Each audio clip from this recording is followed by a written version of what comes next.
Mic check, testing, 1, 2, 3. Am I audible? Hi, everyone. Thank you for coming.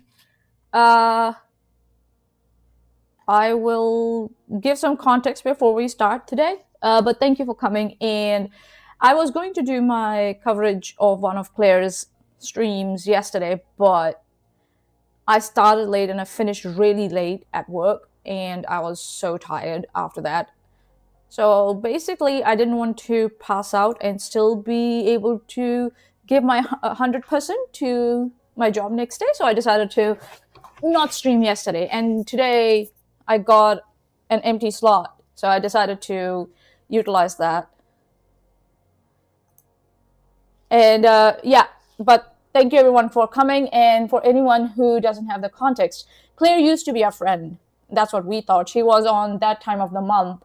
And actually, Aaron asked her, or it was the other way around. Claire asked us to bring Aaron on for our that time of the month series. And then for some reason, when our split with Steve happened, she sided with Steve, and she decided to convince Chesh to let Steve select a mediator. That the mediator Steve suggested was going to have her best interests. And then she did a stream with Aaron about the whole split, where she basically was okay with Steve saying that she just was okay with Steve claiming whatever about the split. And then she kept quiet when Steve accused me of fraud, chargeback fraud, if you remember that. And then she kept quiet when Steve went around telling people that Chesh was blackmailing him for some reason. So it was Aaron, yeah. Thanks, Chesh. Debate up official from the live chat. Claire pushed hard to me for Aaron to come on. Steve had picked one. Claire swore to me on her reputation he would be fair. We saw that. I was in that call, in that mediation call, if you would call that. He wasn't fair. And so yeah, here we are today, 5 years later. What, 2022, 2020, almost 4 years later. We are here today. So I recently discovered that Claire has a channel that has now 120k subscribers. Like 2 or 3 days ago, she has 118k, or if I might dare say at the start of the week. Now she has 120k. So I thought maybe I should check out her channel and see what is her content about. I did a stream, and in response to the stream, both her and a co-host just made ad hominem attacks at me, at my character, at my intentions, also my state of mind, whether I should feel shamed or not, instead of addressing any of my argument, or if any bad faith arguments I might have made. They did nothing of that sort. So I was like, okay, looks like I did my job. So here we are today. Yes, the mediation call is on Chesh. It's on your channel, yeah? So we can watch it there. And you can also see when the moderator call happened in the Discord. She was very quiet, and she kept treating the situation as if it was some sort of inconvenience for her. That's what it came across to me. I've got a new water fountain over here, if anyone can see at the back. Just adding that. So yeah, so here we are. So I thought I would give it a try. So I decided to watch her stream. She and her host, they couldn't come back with anything, and they just attacked me. You can see under my coverage of hypocrisy, thy name is Clearview. Yeah, it looks like true crime. So they read a book, one of the books, and then got it wrong, very wrong, made several, Claire especially, made a lot of, spread a lot of misinformation about the autistic community and about mental health. And I correct misinformation. That's what I do on YouTube, so I decided to cover that. Maybe unfairly, Tom Riddle says from the live chat, maybe unfairly, I have pretty low opinion of most true crime creators. Yeah, I don't know what they find in true crime. So this is her co-host who left a long passage and just ad hominem attacks, just like personal attacks on me, my degree, my education, and that I should feel ashamed.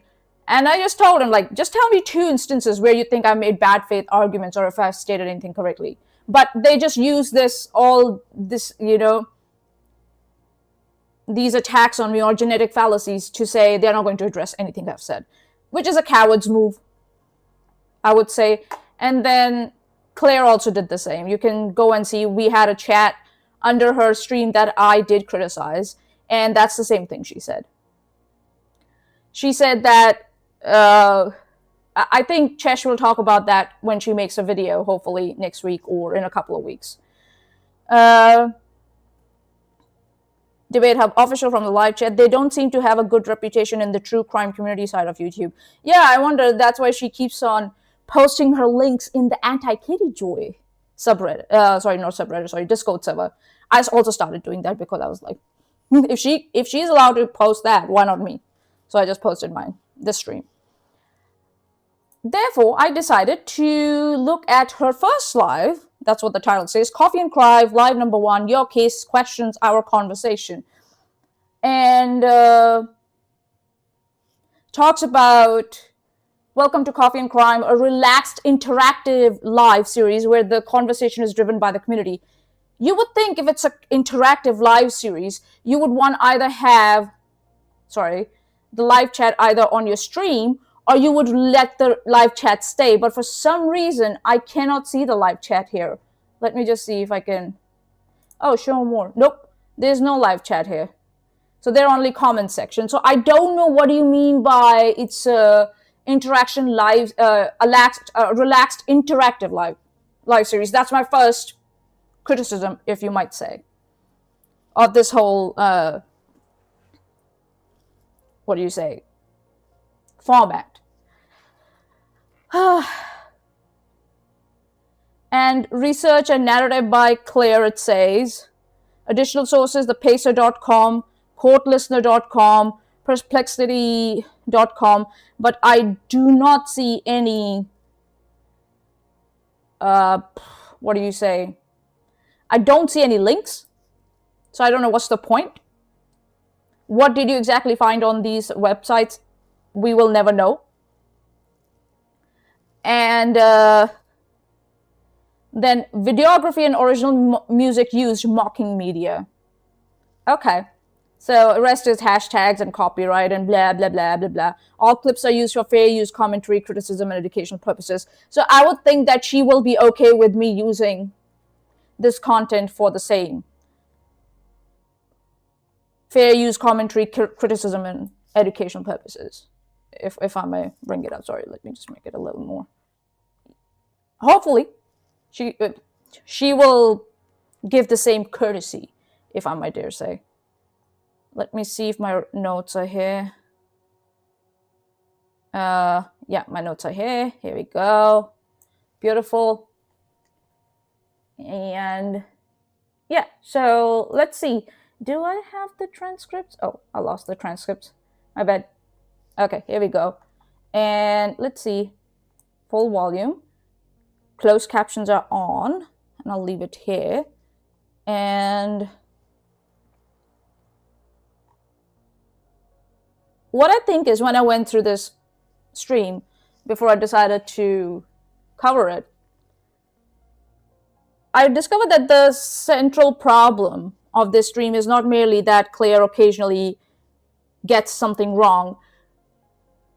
Everyone gets something wrong. I say that I can get things wrong. And I told McGregor, her host, when he was in my live chat, that if I'm wrong, I will correct it. Just tell me, what do you think I've said? Well, not what do you think, tell me what I've said wrong. Present me the proof, and I will correct it. The problem is that there's a recurring method with her. First, she will announce that she is speculating. Then she admits she has not read the details. Then she will construct a motive and predict a ruling and declare a case is closed. And then finally, she will present a conclusion with confidence. especially with confidence of someone who has reviewed the record. In my opinion, when I researched about this type of pattern, I found that it's called disclaimer laundering. That's what they say. And it's not a formal textbook fallacy, it's a rhetorical technique. That's what I found. The speaker wants the persuasive force of a confident accusation while using "I'm only speculating" as an escape hatch from the responsibility to substantiate it. So I'm not saying that a casual live stream has to be like an appellate court, but casual does not make factual assertions immune from correction.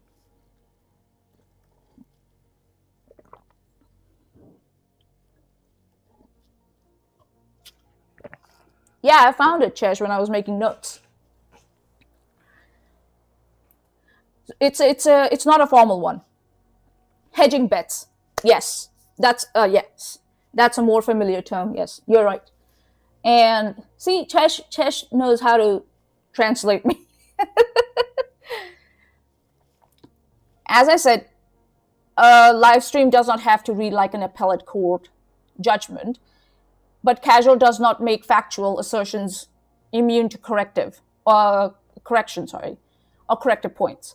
When someone is telling viewers that someone has no appeal, that self-destruct note closes a murder investigation, that a filmed crime barely needs a trial, or that you know why parties entered an undisclosed settlement, you're making claims. Those claims can be tested and should be tested. The most revealing moment, in my opinion, comes down the line when Claire praises another creator for reading the legal documents, establishing the facts, and only then expressing an opinion. This is exactly the methodology that Claire has failed to follow in her own stream. She basically reverses the sequence: opinion first, evidence possibly later. We might not even see the evidence. So, saying that, let's start. This is just a summary of what I saw. And now we will go further. Debate official from the live chat: fallacies aren't always applicable or matter that much in casual conversation. It's mostly for fun. Yes, they're good for when you're trying to point out or study someone's rhetoric or what they're trying to achieve. That they're good in that way. Casual conversation, yeah. So here we go, starting at 1:22, because this whole first 1.5 minute is just music and saying good mornings and all that. So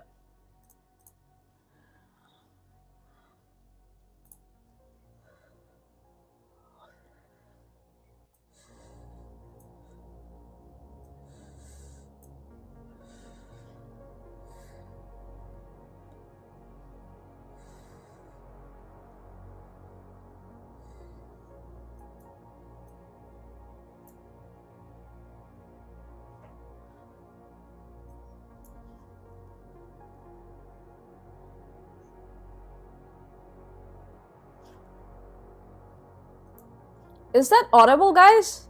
I don't know if that's audible. Let me just double check. Yeah, that should be audible. Desktop audios, properties, device default. See? Okay, let's do this now again. My bad. Here we go. Let's see if this works. Nope, not working. All right, let's see. Yeah, couldn't hear it, right? Give me a sec, guys. Okay, let's see. Hi. Here we go. There's so much going on. Hi, Zelling. Like every day in true crime. Here we go. Cases I'm covering, that we put to bed that the trial was done. We watched the sentencing, and now there's just nothing but appeals. Nothing but appeals everywhere. I can't put anything down as archived. It either is still we've got delayed trials, or it's in appeal. Thank you, Grace. I appreciate that. Hey, Boo. How are you doing? Good. So, Claire over here said that can't put anything down as archived, and she's treating that the cases cannot be archived because there's nothing, quote, but appeals everywhere, unquote.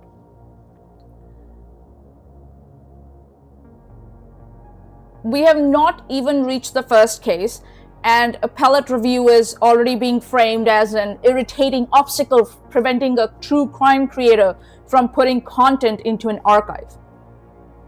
How inconvenient for you, Claire. An appeal is not an unwanted sequel commissioned by a narcissistic defendant. It is a legal mechanism through which alleged errors can be reviewed. A defendant's right to seek review is not measured by whether the host or audience feels emotionally finished with the story. The court system is not obliged to conclude a matter when the content cycle becomes repetitive. You can move on. Why are you complaining so much? You're appealing to inconvenience. Continued review is framed as suspect or undesirable because it creates more work and prolonged coverage. Audience capture. She invites the audience to bond over being tired of defendants rather than understand why procedural review exists. And then there's loaded framing also. Quote, nothing but appeals, unquote, makes lawful procedure sound like abuse before any particular appeal has been evaluated. She could have said, several cases that I follow remain procedurally active because appeals and post-conviction proceedings can take considerable time. I will distinguish those different procedures as we discuss them. That would have been a very good way to formulate it, but of course not. She has to go with the most simplistic thing. It's an inconvenience for us because she as a creator cannot archive this case. Moving on, I will move on to timestamp 435 because it's all talking to, I think so, live chat and stuff. Here we go, 435. All right, here we go. No. Well, when it comes to appeals, I mean, gosh, we did the Masterson trial together. Many of you in the chat followed me all during Masterson. Danny Masterson, that is, in Scientology. And he's going through his appeal now, finally. And then we picked up the Leah Renemy civil suit against Scientology, and there was a little movement there. We also have an appeal by, of all people, Brian Kohlberger, who only just recently turned in a guilty plea, and a very odd guilty plea. He didn't have to allocute. They just all of a sudden guilty, sentenced, done. You know, that was quite odd. And then now we hear he's really slamming his defense team. Again, Claire is saying that Brian Kohlberger entered a quote-unquote very odd guilty plea, didn't have to allocute, and was suddenly, quote, guilty, sentence, done, unquote.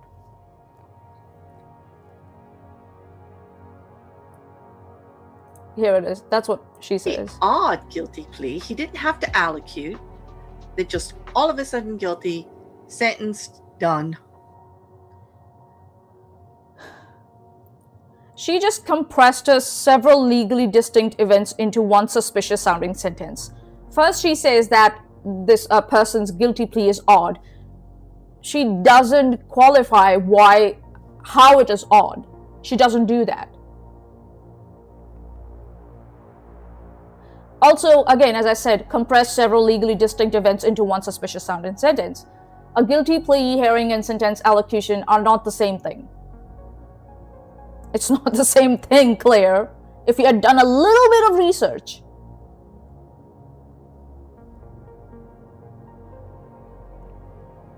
Before accepting an Idaho guilty plea, the record must demonstrate voluntariness, awareness of the charges and consequences, the rights being waived, and the nature of any plea agreement.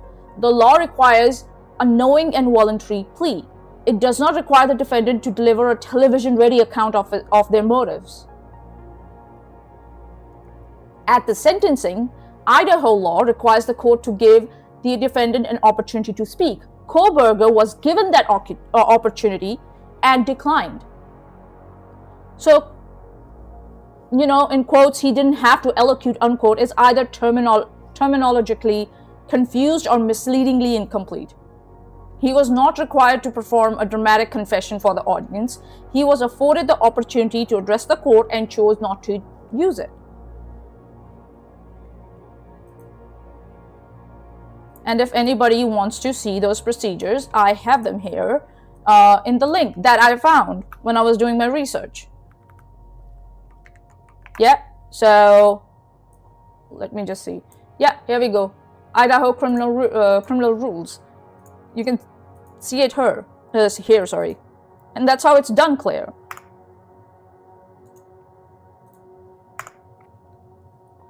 So the errors and fallacies that she's committing here is, which true crime case is this? Brian Colbert. If I'm not wrong, if I bring it up.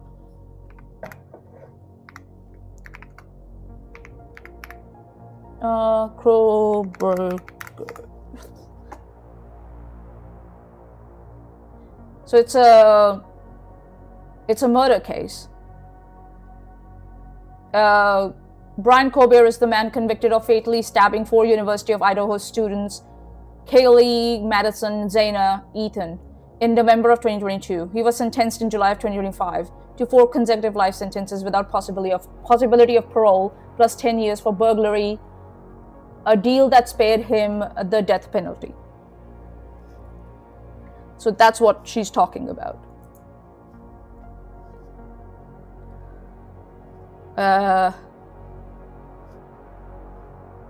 So going back,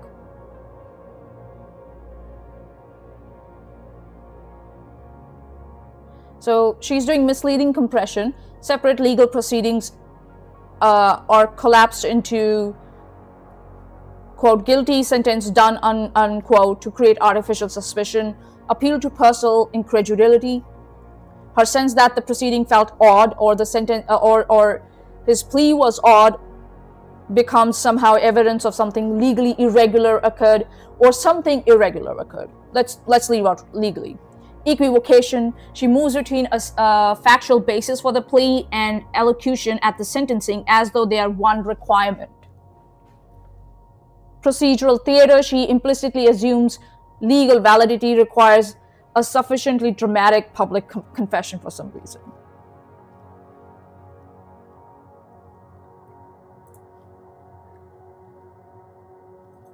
But can you join a book club? Hi, Canadian Space Advocate. How are you doing? Thank you for coming in. So moving on to the next timestamp. Here we go. That was quite odd. And then that was quite odd. And then now we hear he's really slamming his defense team. Apparently they misled him.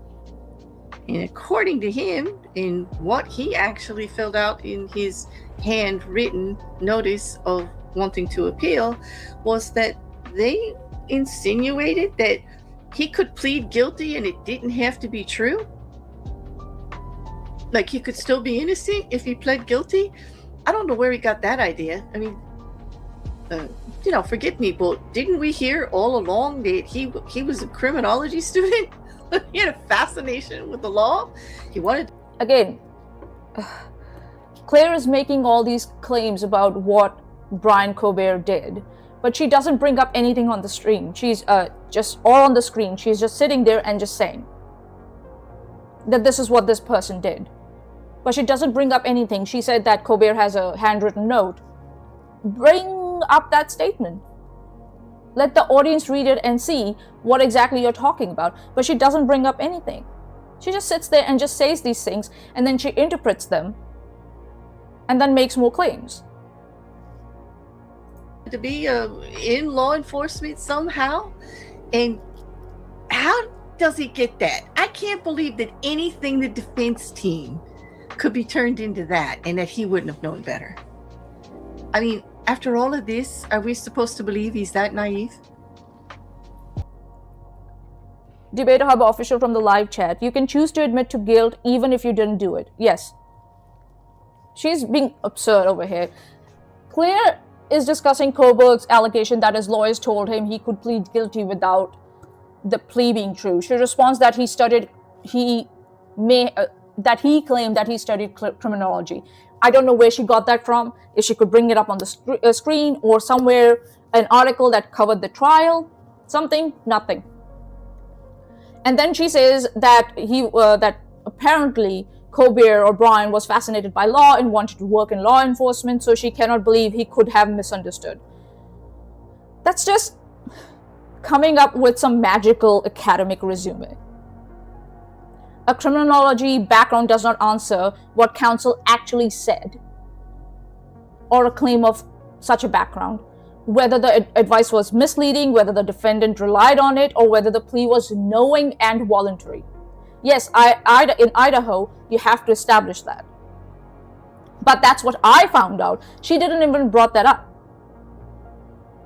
I was the one who brought it up because I did my research. She had nothing. And in this instance, the court may ultimately reject his allegation. But the proper evidence would be the plea colloquy, the written agreement, testimony, or records concerning the attorney-client communication. Not a YouTuber like Claire saying, quote, but he studied criminology, unquote. Use the record, Claire. Stop trying to use a university course as a lie detector or something. I don't know. Why don't you, if you want to do a good crime, interactive crime live stream chat or something like that, why aren't you bringing up things on screen for people to read? This is lazy.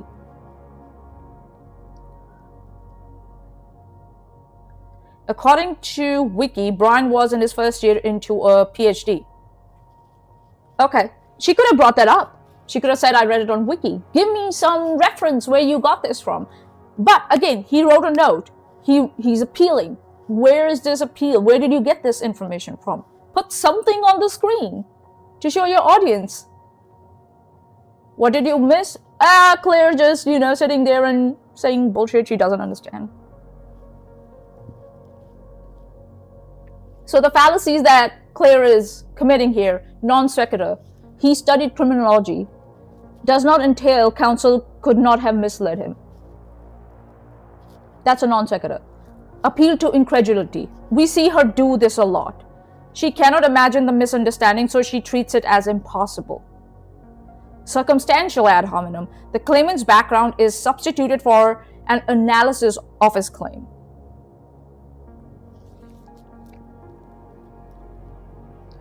Debate Hub official. All I'm saying is that it's easy to find who he was and what he was doing. Sure, it's easy. I would say if it's easy, Claire should show it, rather than just yapping away and saying bullshit. And then she goes ahead and she makes another fallacy, which is false expertise assumption. Exposure to one related discipline is treated as mastery of a separate technical legal process.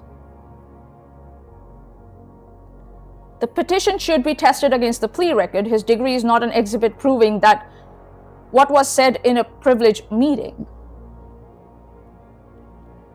She's just sitting here and just making speculations. That's all she's doing.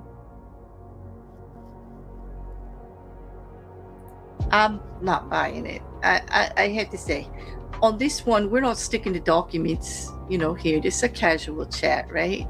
So, why not? Forgive me, but, or at least allowing me some grace, because look, I'll speculate a bit here. This is like just true crime fan stuff, okay? This is just... Oh yeah, true crime fan stuff. Oh my goodness. Yeah, people dying is like true crime fan stuff. Yeah, Claire. People died, people lost their lives, and this is like fan stuff. What a weirdo. people who follow true crime just talking together. I'm not going to try to keep it to let's be fair to both sides. Him filing for his appeal when actually he gave away his appeal rights. Just true crime fan stuff, okay? This is just people who follow true crime just talking together. I'm not going to try to keep it to let's be fair to both sides. Him filing for his appeal when actually he gave away his appeal rights in his plea deal, and now him wanting to have a new go to trial and face the death penalty. And to be honest, I really think it has a lot to do with him not getting the attention he thought he would. I think there was a great movement by the people who support the victims in keeping him from actually. Should I speed it up a bit? She talks really slowly. I also talk slowly. Well, I think so. It would be fair if we could speed it up a bit, because let's see, just a bit. Let's see, that should work. All right. Actually getting the fame. I think he thought he was gonna. Yeah, Chesh, from the live chat. We are just gossiping, so fuck it is what I heard. Yeah. Let's gossip about a case where people lost their lives. Let's just sit there and gossip. And she's talking about people not giving this guy attention, and she's sitting here giving this guy attention by talking about his appeals and stuff. So, yeah, good job, Claire. Baka. I have the FBI talking to him and news people doing stuff about him and this, that. People like wanting to talk to him. And Debate Hub Official, aka Chesh from the live chat, ask Aaron and friends how quote, just gossiping so we can say whatever we want, unquote, has gone for them. Yeah. I think he's really disappointed that he's really just a murderer behind bars right now, wearing an orange jumpsuit like everybody else, and he's not getting treated different at all. And here I am sitting giving him attention and his conduct attention on YouTube. 120k sub channel, ladies and gentlemen, 120k sub channel. While she's claiming that the others who actually work for the victims did a good job by not giving him attention. The irony. Chesh from the live chat, 4 university students dead, 1 PhD student facing the death penalty. However, we are just saying whatever we want and publishing to it to 100k people. Yeah. How such a fan behavior of true crime. Oh my goodness. Oh my God. I mean, when you think about it, what a smack in the face that must have been for him, huh? So, Claire announced at the start of the clip that she's not sticking to documents. She is going to speculate and wants, quote, grace, unquote. She never gave me that grace. Let's just say. She then theorizes that Koberger filed because he expected FBI attention, press interviews, and celebrity treatment that never arrived. This is just an escape hatch that she created for what do you say? What's that thing? Deniability? What's that term, Chesh? You know that you can plausible deniability. That's what this is. She's explicitly telling her audience that she's abandoning the documents, and then she goes on to create this elaborate internal narrative. He thought the FBI would consult him, journalists would interview him, and people would treat him as special. What evidence did she provide for any of that? None. And this, in my opinion, this is an insult to the victims and to the families of the victims. Over here. Claire, I'm speculating is not a magic phrase that converts fan fiction into responsible analysis. Alright? It simply announces that the accusation is unsupported before she broadcasts it. And notice the persuasive effect. She convinces viewers that the filing is merely an attention stunt. So they no longer have to examine the legal allegation. The motive story poisons the well before the claim is assessed. Yeah, plausible deniability. I got it. half of the phrase was stuck in my head. The proceeding was described by Idaho's Attorney General as a petition for post-conviction relief, not simply an ordinary direct appeal. Nothing in the material cited by her or Claire establishes her theory about FBI or media attention. How do I know? Well, you asked. Right? Here we go. Here we go. AG Labrador responds to Kober's post-conviction relief petition. If anybody wants to have a look at it, they can. And I'll put it in the live chat. Hey, Claire, that's how this is done. And this says, Attorney General Laura Labrador released the following statement today after convicted murderer Brian Koberger filed a petition for post-conviction relief, seeking to reopen the case in the 2022 killings of 4 University of Idaho students, Madison, Kaylee, Xana, and Ethan. And they said, my heart goes out to the families of Madison, Kaylee, Xana, and Ethan, who have already endured unimaginable loss and now must face today's deeply painful news. My office stands ready to do whatever is necessary to ensure justice is fully carried out. So, yeah.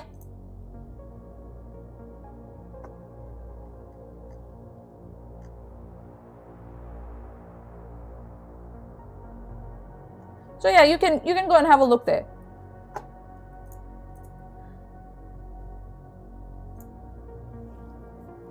So the rhetorical defects that are here in this clip are unsupportive motive attribution.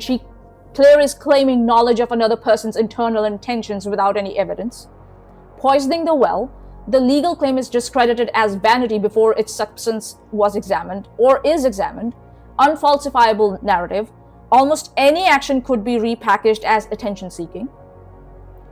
Single cause storytelling. A legal filing that could have multiple strategic or legal causes is reduced to one psychologically satisfying explanation. Disclaimer laundering. Again, we'll see this again and again. The disclaimer reduces her apparent accountability without reducing the confidence of the accusation. The only witness to this imagined expectation of FBI interviews is Claire's imagination. That is all. This is all in her head. Mind reading. Exactly. Chesh coming in and translating for me again. Thanks, Chesh. Moving on. Let's see. The next timestamp I have is 8:28 and 9:02. Let's move forward. Here we go. I could use some pointers. Let me know if there's any cases you want to cover later too. So guys, what do you want to talk about besides Koberger? Because yes, Jean, let me tell you, how is he appealing? How is he appealing? I don't know. I don't know. I didn't do any research. I'm just gonna sit here and gossip, you know, and re-victimize the families. Let's go. I have a feeling, at least, you know, without knowing any of the details in the background, unless there was some actual procedural malfunction in something very horrendous that happened. And let's use heavy legal jargon. The defense actually did what they did, and there's some evidence of it. I can't see this happening. I can just see the whole thing being denied. You know, hey me. Hey. So Claire is asked by the audience, how can Kober challenge the conviction? And she clearly admits she doesn't know. She doesn't know the background details, but then predicts that the entire matter will be denied unless something, quote, horrendous, unquote, happened. Chesh from the live chat, I'm here this time as opposed to last time. I have my own opinions of Claire's behavior and overall issue. A stream video for later. Sure, Chesh. You can have your opinions. I'm just sitting here criticizing your content. I'm not making, whatever. I have issues with the content.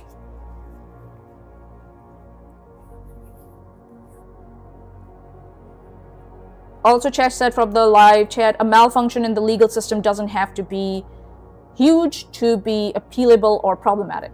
Sure. Sometimes a small technicality can lead to bigger, disastrous results. True. What's going on?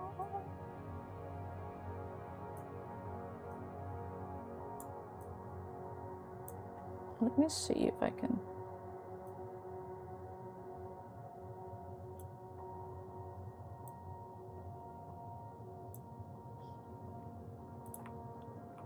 Okay, that's better.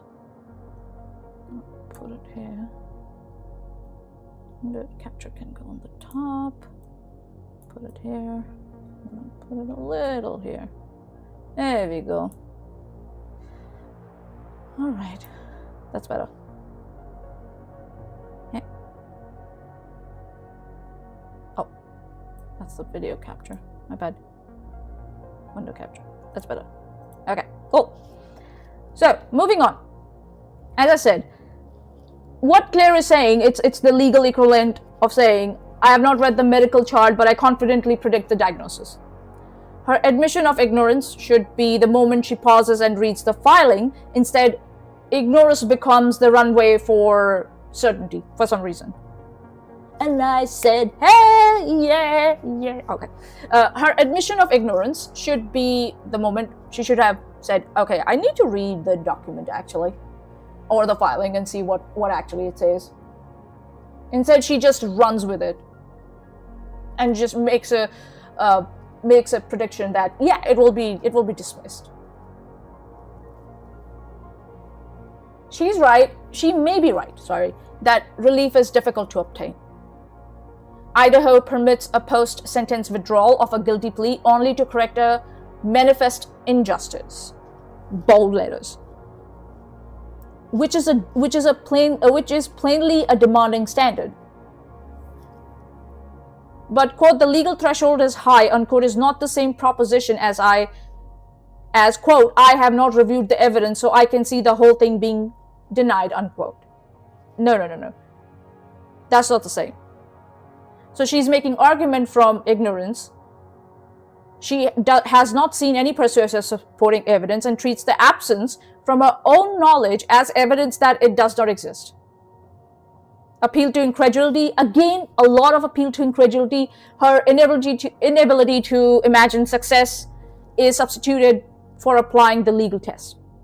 Loaded substitution, something horrendous, replaces the actual standard of manifest justice. Premature conclusion, she announces the likely outcome before identifying the claims and evidence.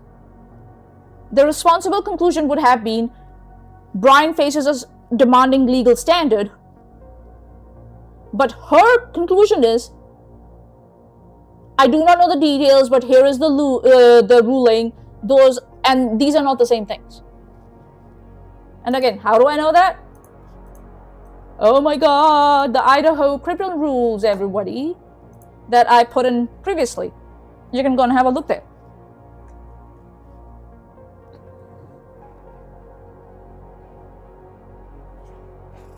Chesh from the live chat said, I legit do not understand why, if you're going to cover a court case, why you wouldn't read the documents. Like, it seems like the biggest, most important part. Yes, because she's lazy. She's lazy like her other friends that we have dealt with in the past. Chesh from the live chat again, quote, I don't know how I'm going to take the worst possible interpretation, unquote. Oh, funny, isn't that what she and her co-host said about you?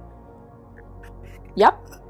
They went for the worst case scenario and they just like attacked me personally and instead of addressing any of my points. Same thing.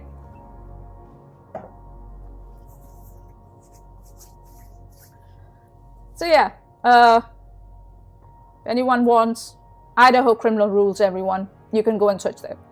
I've done that, so.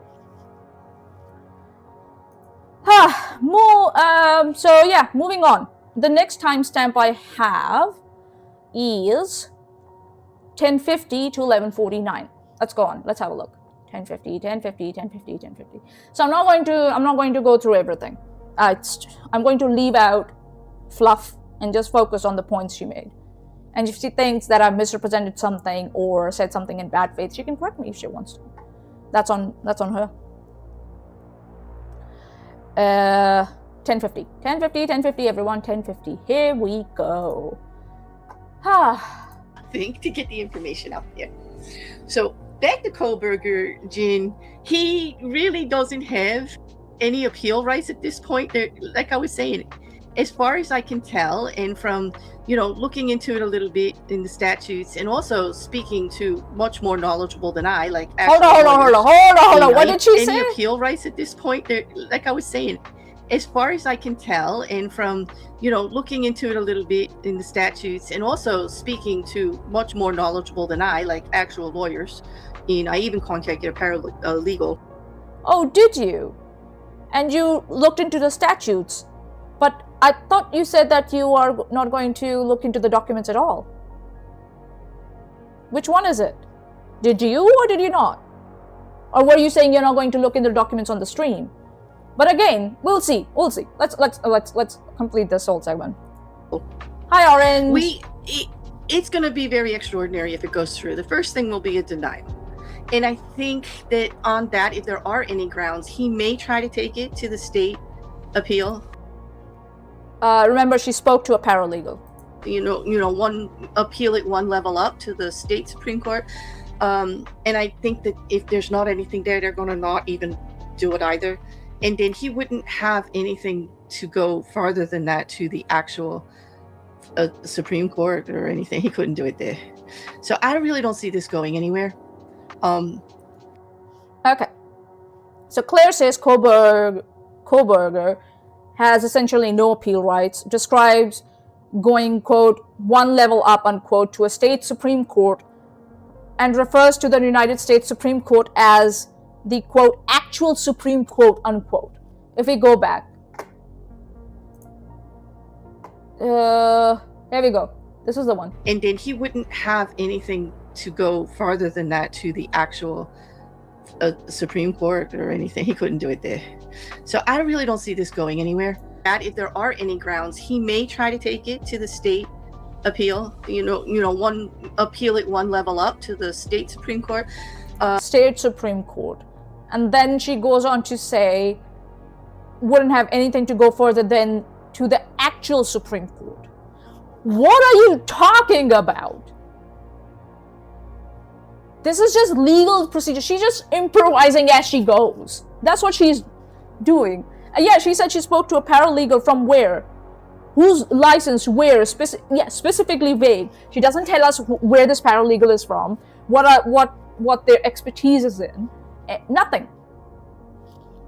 Oh yeah, I spoke to a person, so this is appeal to authority without presenting any credentials of the authority. That's what this is. And she's just improvising.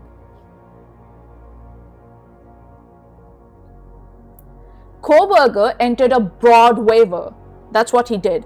That certainly creates a formidable obstacle. But an appeal waiver is not a magical force field erasing every conceivable issue. The United States Supreme Court has specifically warned that the term, quote, appeal waiver, unquote, can misleadingly suggest the end of all appellate rights.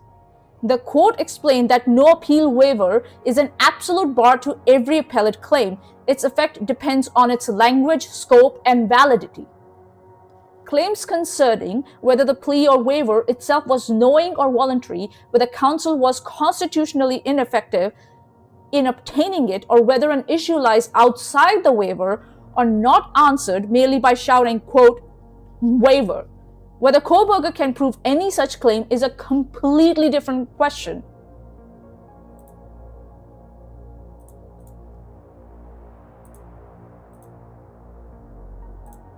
And here we are. That's my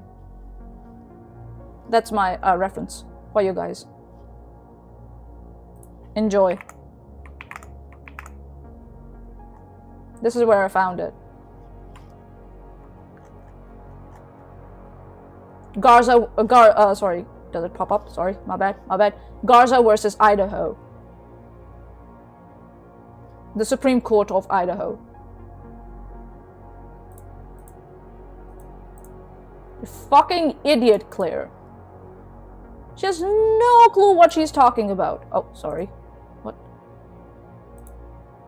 No. Why isn't the other link working? Okay, whatever.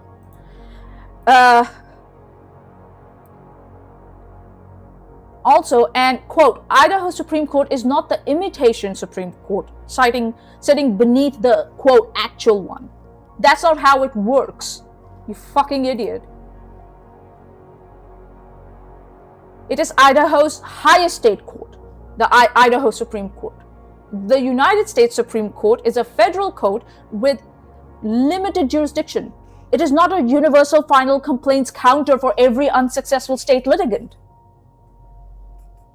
Claire is blending direct appeal, state post-conviction relief, discretionary state review, and possible federal review into one vague, if I might say, box. And she's constructing that while she's speaking because she doesn't know what she's talking about. Idaho's current official description identifies Koberger's filing as a petition for post-conviction relief. Idaho's plea rules also expressly contemplate waivers of appeal and post-conviction proceedings, requiring the judge to determine that the defendant is aware of such a waiver.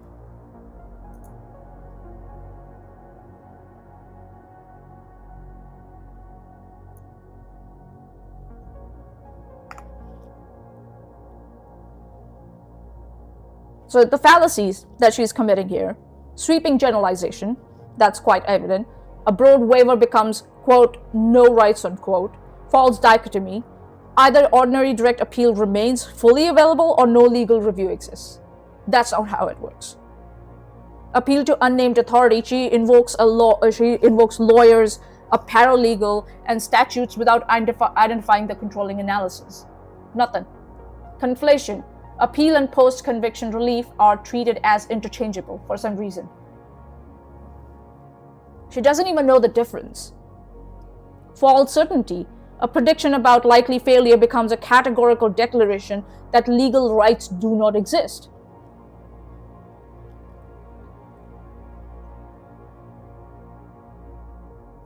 Due process just doesn't expire just because the defendant is unpopular, Claire. That's not how it works.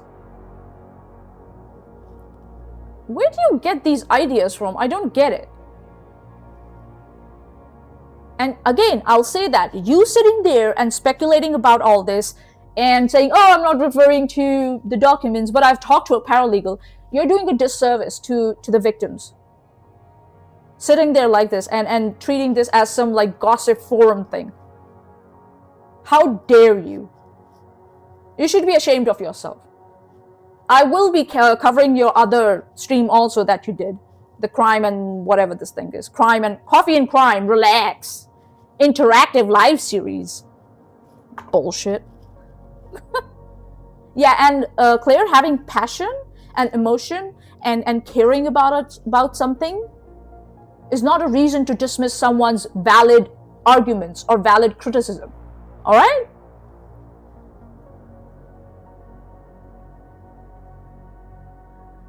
Chesh from the live chat said, I don't understand.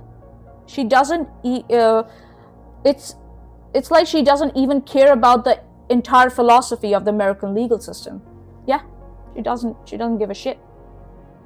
Nothing.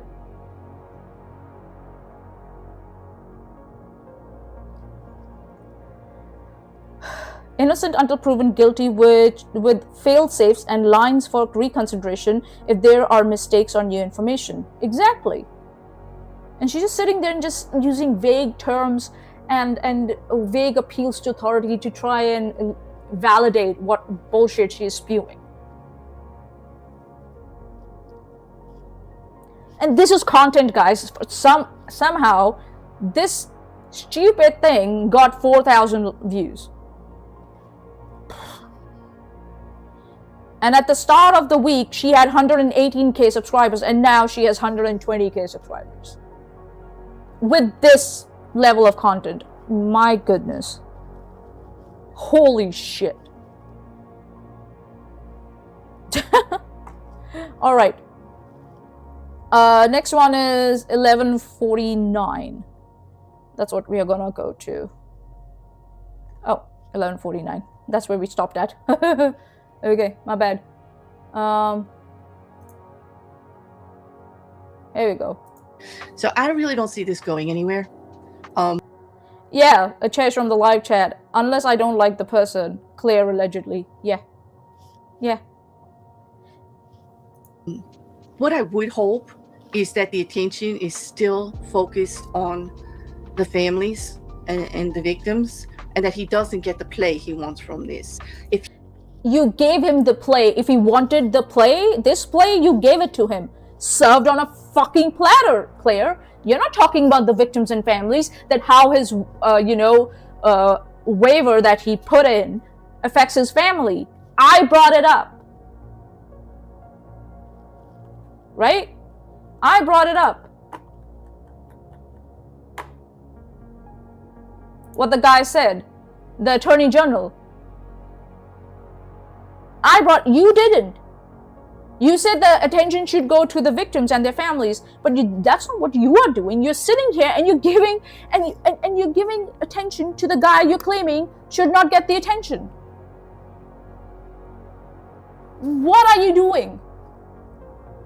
What are you doing? Sitting there for how many minutes? Almost an hour? Holy shit, this woman is so stupid. How can someone be so stupid? he was wrong. I always believe in the justice system. Annoyingly Do you? so. I'm always sticking up for the right of law, and what our foundation was, and our justice system is. Let me just use random legal terms in there and just throw it to show that I know what the fuck I'm talking about. Let me just try and convince you guys. Based on rehabilitation, I get that, but I get upset when wrong is being done. Those were young adults who had a long life ahead of them, and we have families that are suffering, and I want him to get his due diligence, but he's had it. He had a really good Ann Taylor was an excellent defense attorney. Did she not drive us?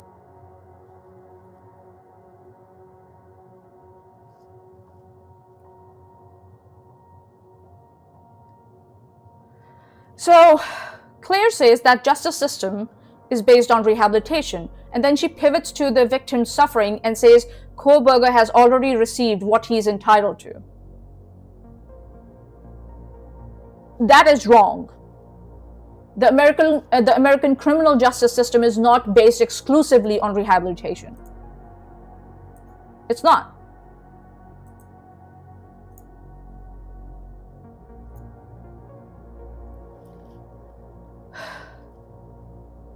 Even the federal sentencing law expressly identifies multiple purposes: just punishment, deterrence, protection of the public, and correctional treatment.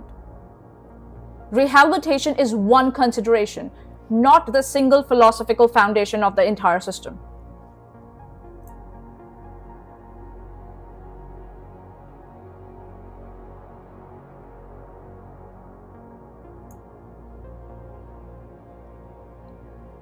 Yeah, that's just bullshit. As I said, it is one very tiny thing.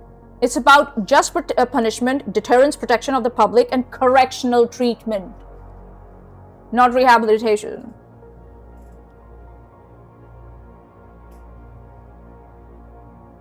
Zillion from the live chat, you are making too much sense. You're going to hurt her feelings. Lol. Who cares? Who cares about her feelings? Facts don't care about your feelings. They don't. Quote, and the victim's suffering is real, profound, and relevant, but suffering does not answer whether a plea was constitutionally valid or not. She is using the emotional truth of the victim's loss to resolve a legally separate question. That is not respect for the victims. It is using victims as a rhetorical substitute for analysis. As I said, Claire, you should be ashamed of yourself for doing this.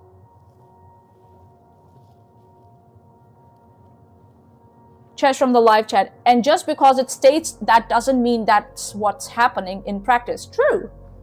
You're right. On paper, as I had said when I was covering Daria and her mother's situation, things can look really good on paper.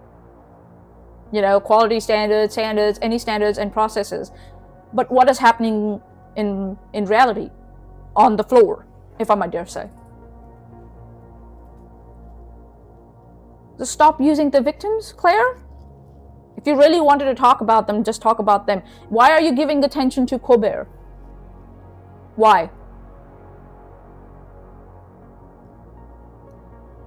You said he shouldn't get the attention, and here you are giving him the attention.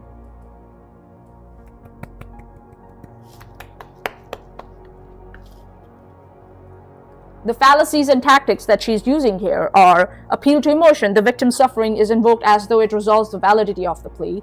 False zero-sum framing, providing lawful reviews framed as taking something away from the victims. We read in the Attorney General's statement. He knows it's difficult, but that's what it has to be done, and due process needs to be followed. Virtue prefacing. I believe in justice and rehabilitation. She's using that as a function, as some sort of moral insinuation before arguing further. Review should effectively, she's using that for moral insinuation to further say that review should effectively cease. There should no review should happen. An irrelevant conclusion. The deservedness of punishment does not determine whether a specific constitutional claim has merit. We can honor the victims without pretending procedural law disappears the moment a defendant becomes morally repugnant.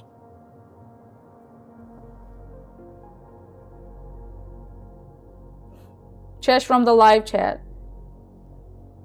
Man, it's really important that people don't do the thing that I am doing, Claire said from a moral high horse. Yeah.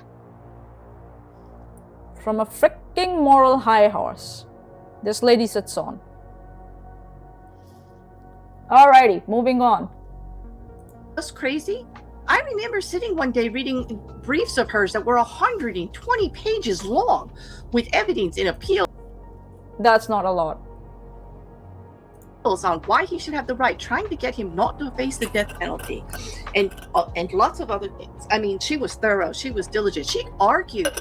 We heard her many times going toe to toe with the judge. Even that's what a job is. Diligently for him, and in a way, I wonder what her response is to this. I hope that we do get to see her filing in response, if she's allowed to file.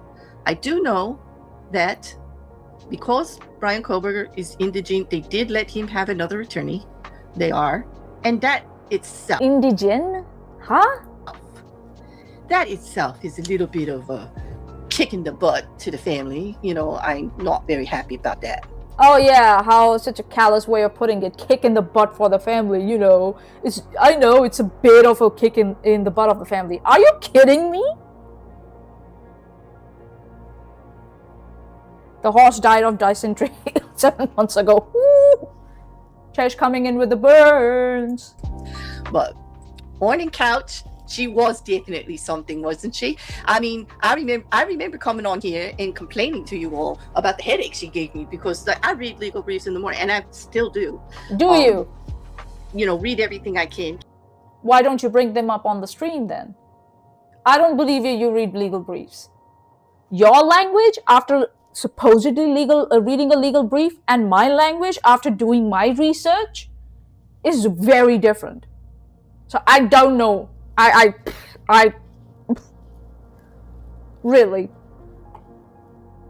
Yeah, you know, a guy decided to reopen a case or bring the case back into limelight where where people lost their lives. Oh yeah, it's just a kick in the butt for the family members of the victims. Like, are you fucking crazy?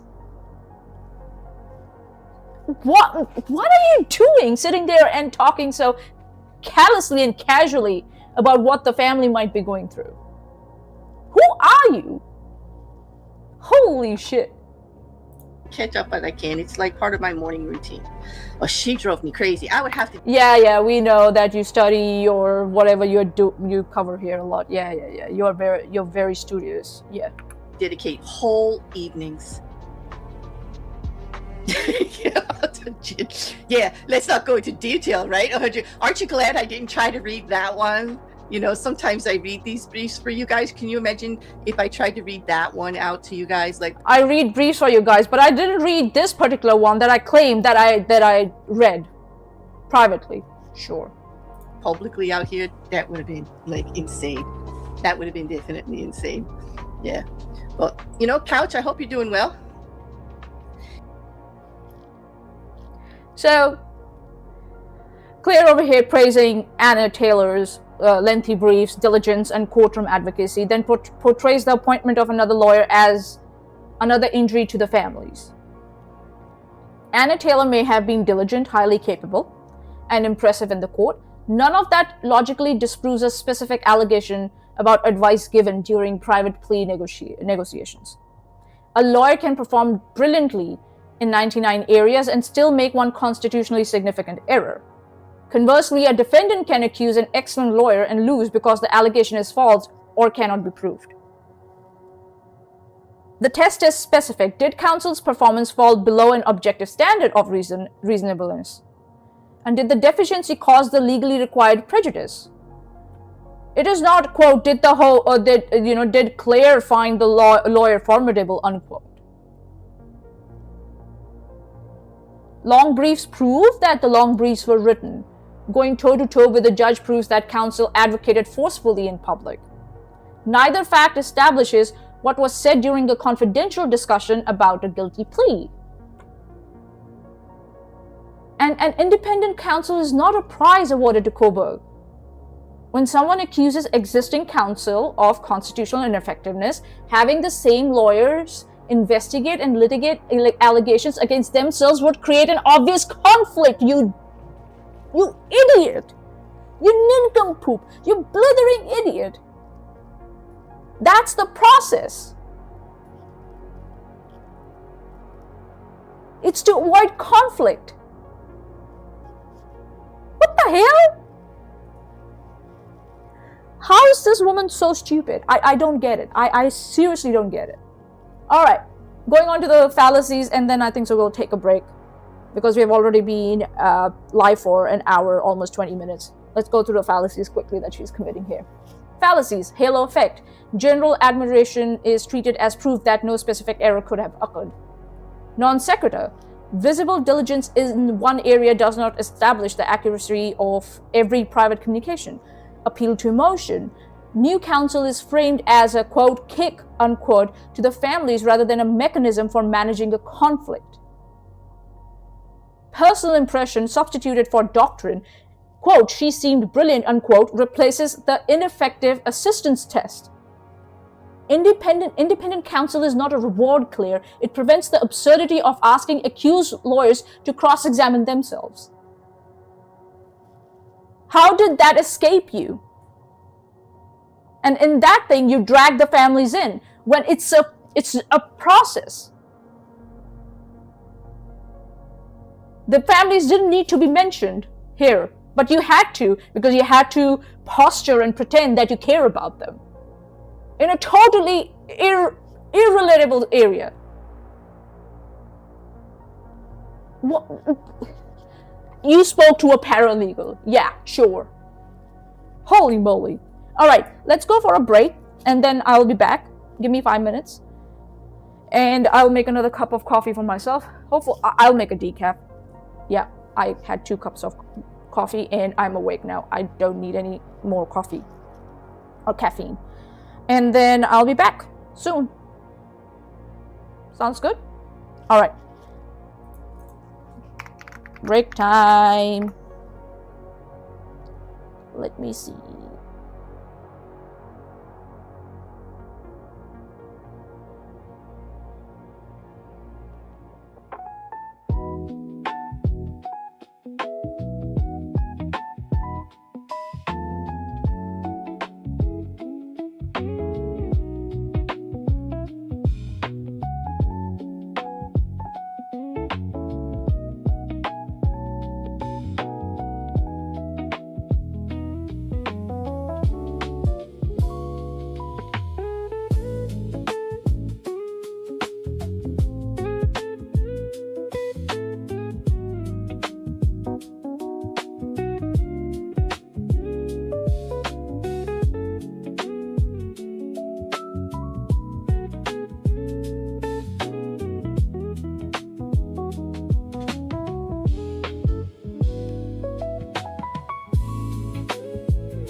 I was just going to back to my notes, and I discovered that she said around 6:50 mark that seeking a plea withdrawal is something like wanting a death penalty. And I was like, what? Yeah, withdrawing a plea can expose him to the possibility of trial and capital punishment. Yes. But that does not mean that capital punishment is the outcome he positively wants. Koberger. Rhetorically, she's trying to convert a possible procedural consequence into his desired objective. Like, what? How do you know that? Mind reading all over again. And then I also had a look at my notes, and I realized I missed this point, that she said that Claire said that a new lawyer was appointed to Kober being indigent, and then frames that, and she framed that as an injury to the families. She didn't. If she had read all the briefs and everything, the defense, and she reads what Anna Taylor says,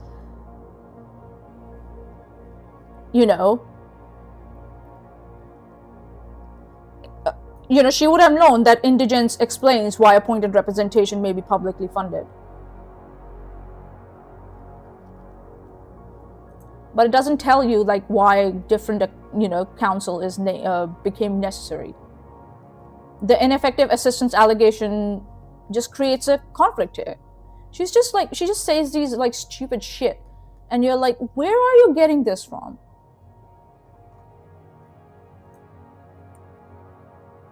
Moving on.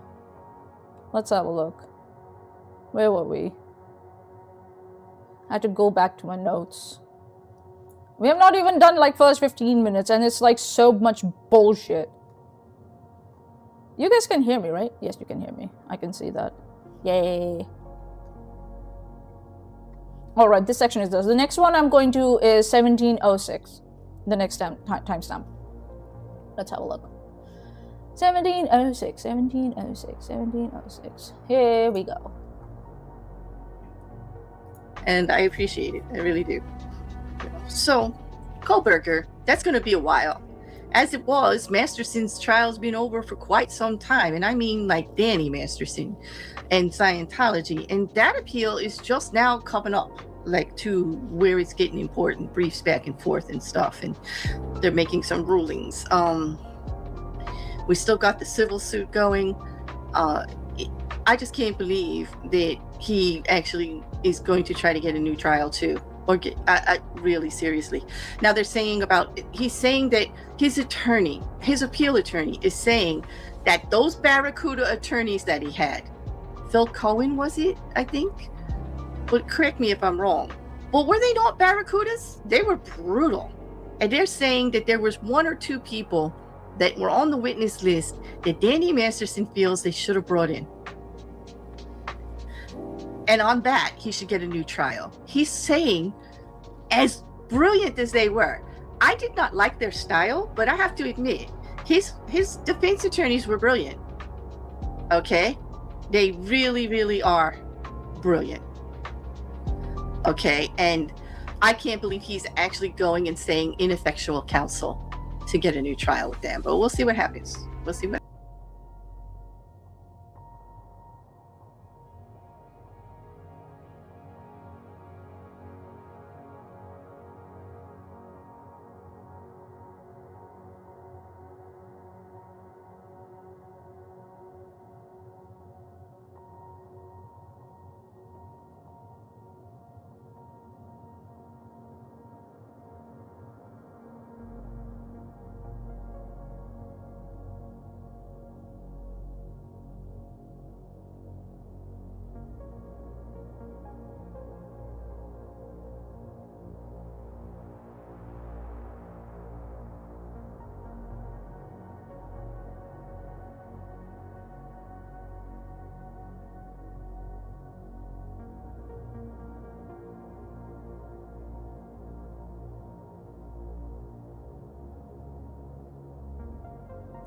Sorry, I'm muted.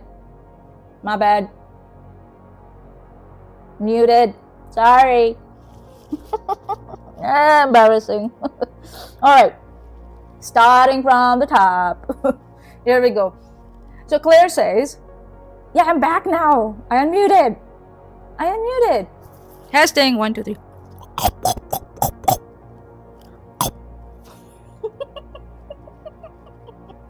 I'm back. Let's go. Chabuk. So Claire says that Danny Masterson's lawyers were, quote unquote, barracudas, brutal, brilliant, and describes his new claim as dissatisfaction that 1 or 2 people were not called. Before we go ahead, let me just confirm that. Let's have a look.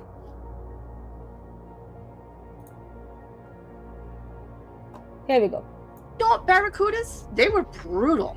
And they're saying that there was 1 or 2 people that were on the witness list that Danny Masterson feels they should have brought in. Is that what was said? Really?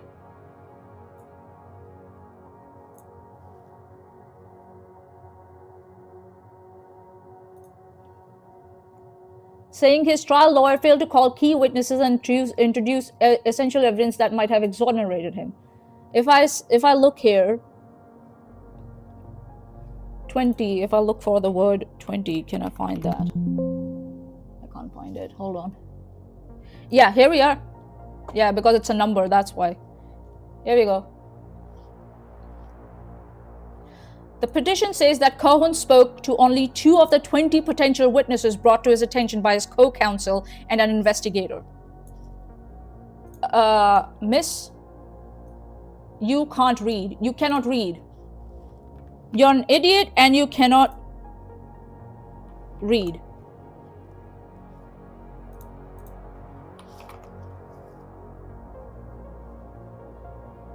Like, this lot cannot read. Claire cannot read. Aaron cannot read. None of these people can read.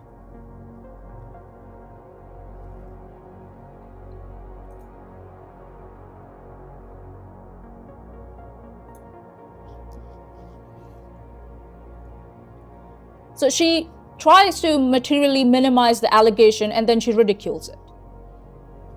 And as we saw according to the reporting on the habeas petition, the allegation is not merely that 1 or 2 preferred witnesses were omitted. It says trial counsel spoke to only 2 of approximately 20 potential witnesses identified by co-counsel and an investigator. The identified pool allegedly included fact witnesses and psychological or pharmacological experts. Yes, these are allegations, not proven facts. The court may reject them. But reducing counsel allegedly investigated only 2 of 20 potential witnesses to he wishes they had called 1 or 2 people, that's creating a straw man, Claire. And that tells me you have no fucking idea what you're talking about. No fucking idea. With a 120k channel, you're just sitting here and just bullshitting. And this is a sexual assault case where you're getting your facts wrong.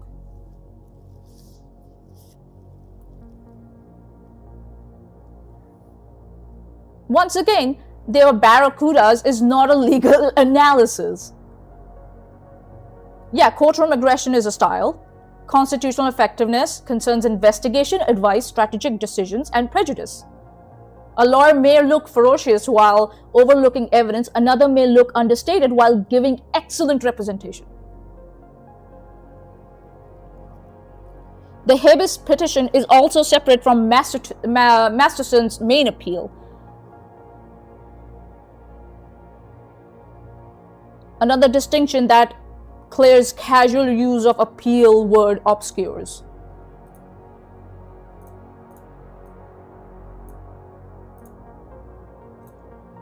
So she has no fucking clue what she's talking about. Just gets the facts wrong, or I don't know, she misremembered it. That's why you should have something on the screen, like I had, to, you know, make sure that you get it right. And that you're not bullshitting. Just sitting on a live chat and just bullshitting. It's their job. Their job. What? Huh? It's their job. Okay. Yeah, and it's their job. Just sits there and just bullshits.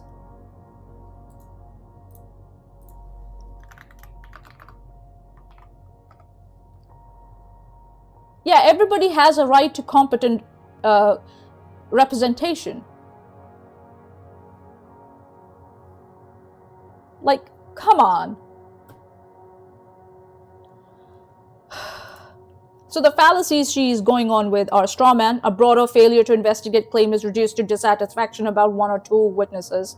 Halo effect, again, we saw that with the other lawyer. Aggression advocacy is treated as proof of complete effectiveness. Again, non sequitur, fierce courtroom behavior does not establish adequate pre-trial investigation. Appeal to personal incredulity. She cannot believe those lawyers could be ineffective, so the claim is treated as inherently absurd. Style over substance reasoning. Performance aesthetics replace legal standards.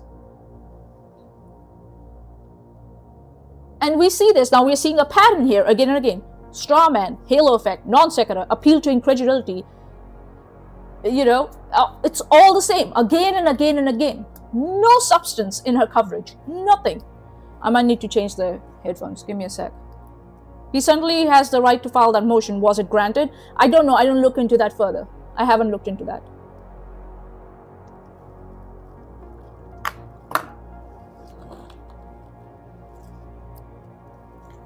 Just give me 1 second, guys.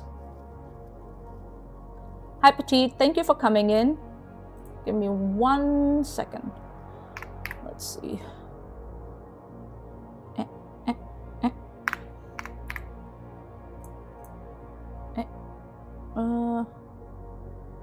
Bluetooth. That's the one, right? Yeah. There we go. Let's test that.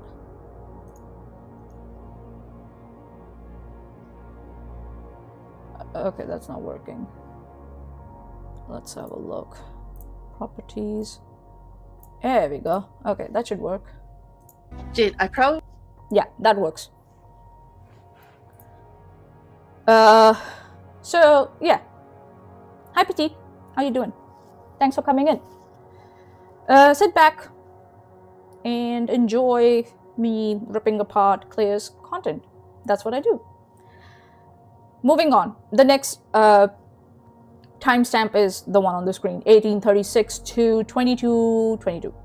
There we go. Well, who is this thing here? I probably shouldn't multitask, but wow, just reading about the Vandermeer case out of Las Vegas.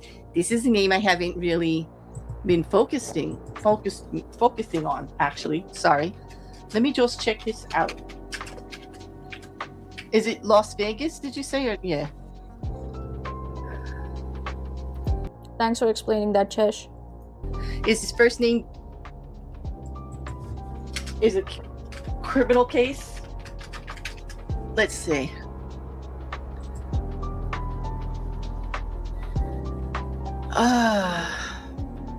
Is that the inmate who died in his cell? Trigger warning. Thank you. Do I have the right one, Jin? Can you just let me know? I don't want to look up the wrong deets there, And by the way, anybody in the chat, okay, go right ahead and suggest anything you want to talk about, as long as it has to do with crime or your day, anything you want. Yeah, just suggest anything and I won't do any research and I'll just sit there and do like a Google search and start talking bullshit about it. Tell me. I don't care. This is supposed to And then I'll make claims that I've really read into the stuff about the case and then talk crap anyways. Casual and going. We're just going to open it up and try to build a community of just talking about all the stuff that happens during the week. All those little things that don't get to come up in a video. Okay? Like what? That the lawyers were barracudas? The halo effect? The non sequiturs? All the fallacies? Those little things? These are little things? Oh, okay. The misinformation? Getting facts wrong about case? Oh yeah, all those little things. Vandermeer I'm looking at was found guilty of... Oh no, he wasn't found guilty. He was arrested in June. And he was going to be extradited to Utah for the alleged murder and insurance fraud of his first wife, Bernadette. Do I have the right case? Yes. Oh no, this is what? Okay. Yeah, that's the one I'm looking at. Thank you so much, Jen, for posting the link. So, okay, does anybody else know is anybody else interested in that case? Because this is kind of Yeah, so she's jumping from one case to another case to third case. That's what she's doing. convoluted. Yeah, this does sound rather convoluted. That might be something we want to cover, even if we just cover it here in the lives. And how does it sound convoluted? Explain. Yeah, she's ping-ponged around 3 cases, if I'm not wrong. 3 cases: Koba, Danny, and this one now. Don't This make is the third videos one. on it. Like I can gather some details to give you a heads up, and we can follow it a little bit. Let me know. And for those of you listening, I can see quite a few of you behind the scenes there. If it's one you're interested in, meet me in the comments. Let me know. Send me an email. Send me a DM. And if we see in the comments, nobody says it. Nobody says it. Nobody said it. They're just generic comments.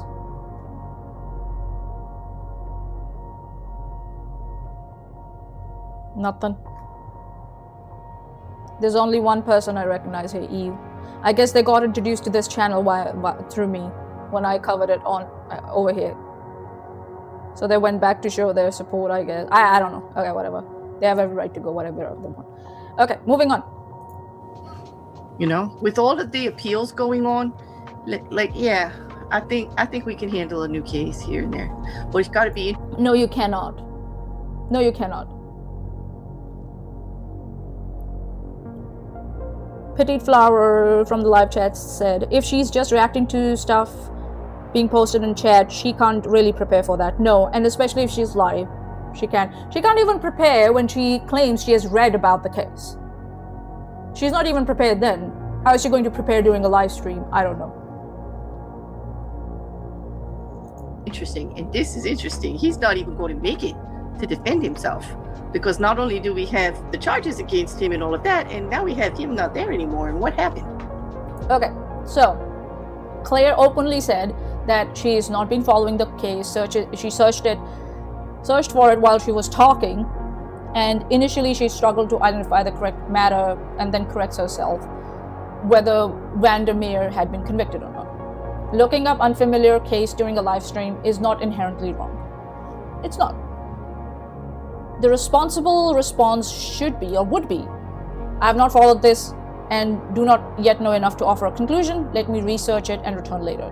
The problem is what happens next. Watch how she rapidly traveled from I haven't been focusing on this to do I have the right case to definitely to case closed. That's what she said. If I'm not wrong. Here we go. Let me just see. Oh, I haven't done the whole thing. Sorry, my bad. Give me a sec. As he wasn't even extradited We'll see. yet. We'll see. She says click case close. Like he wasn't even where he was going to be facing charges. It's quite unusual. They think he did it himself, Jin? Is that...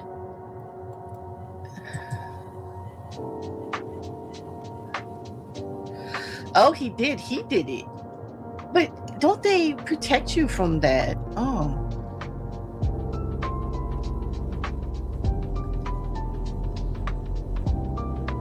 Oh, well, there's really not going to be much to cover here. Well, he's gone.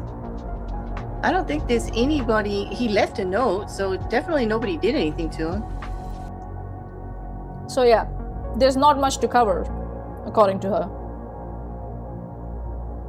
She just did a Google research trying to pose as she's doing research. And then she's using that as premature certainty.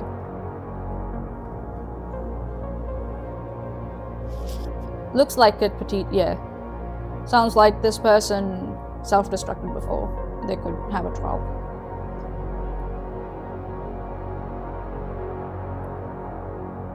Orange dot, Claire should be doing a lot more research before the shows, apparently.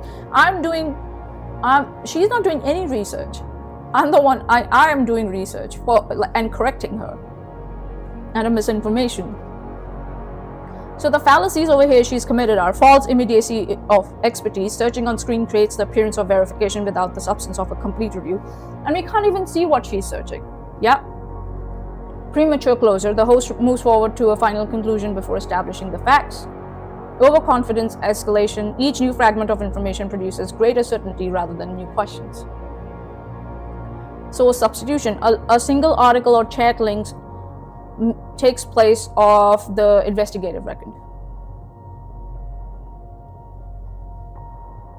She is full of shit, guys.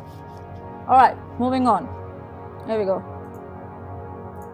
I don't think there's anybody. He left a note, so definitely nobody did anything to him.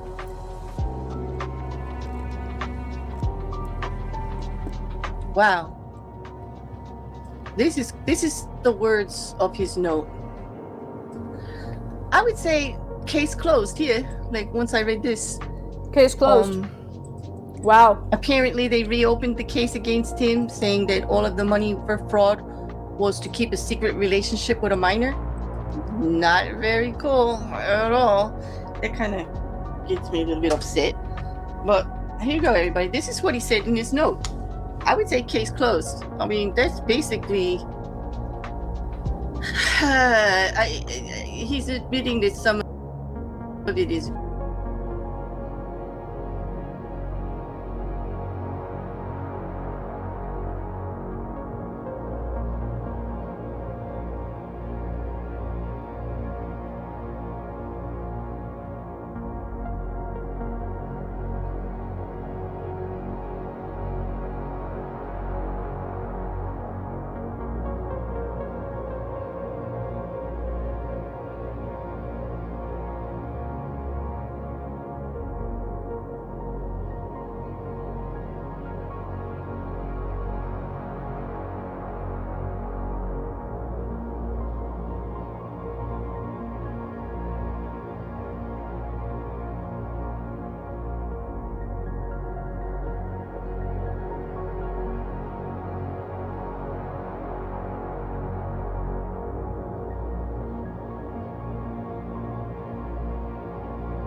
I muted again. Why do I mute myself? Why do I mute myself?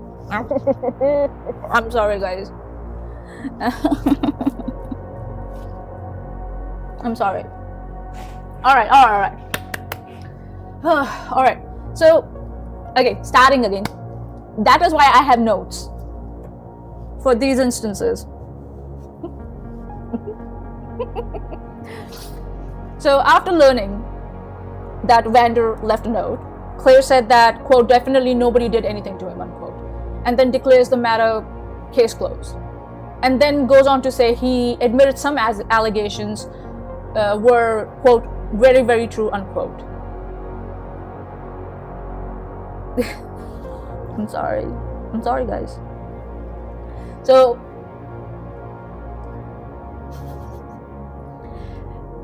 a note is not a forensic report, Claire. A note standing alone does not logically exclude coercion, staging, third-party involvement, or custodial failure. In this particular case, the medical examiner subsequently had classified Vander's death as self-destruct by hanging. Reporting also says he was alone in a single occupant cell and had been checked approximately 30 minutes earlier. That evidence supporting the conclusion about the manner of his death, that's what that does. That's not the mere and not the mere existence of a note. There are other things that support the conclusion about the manner of the death, not just the note. Put your captions under her. Put your own captions under her. Huh?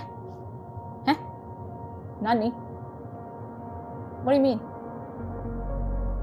What did I do? Huh? Nani?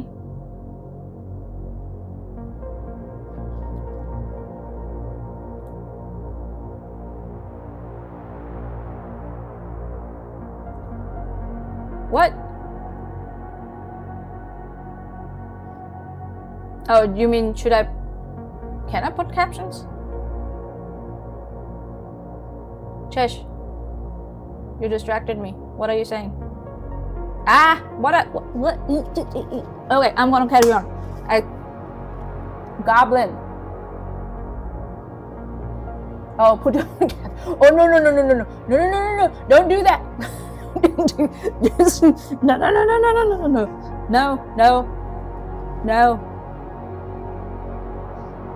No. All right, moving on. So, a person can reach a factually correct destination through incompetent reasoning. And that's what it is. Claire has incompetent reasoning. She's incompetent. Just because I flipped a coin and I correctly predicted tomorrow's weather, the result does not validate the method. That's not how it works. Oops. You threw off the whole groove.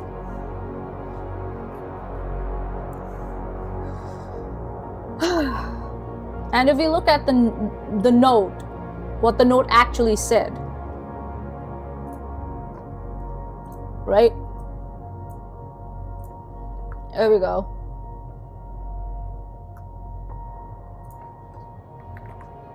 And I will put it in the live chat.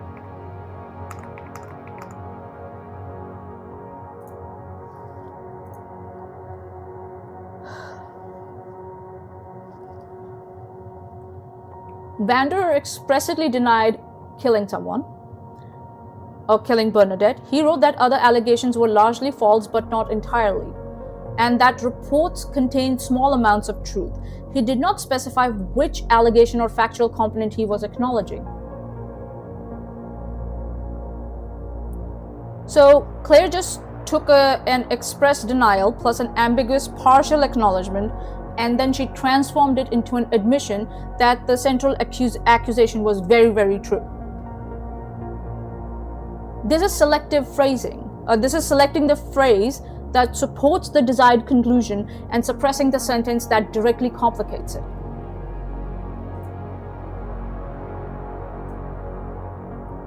Here we are.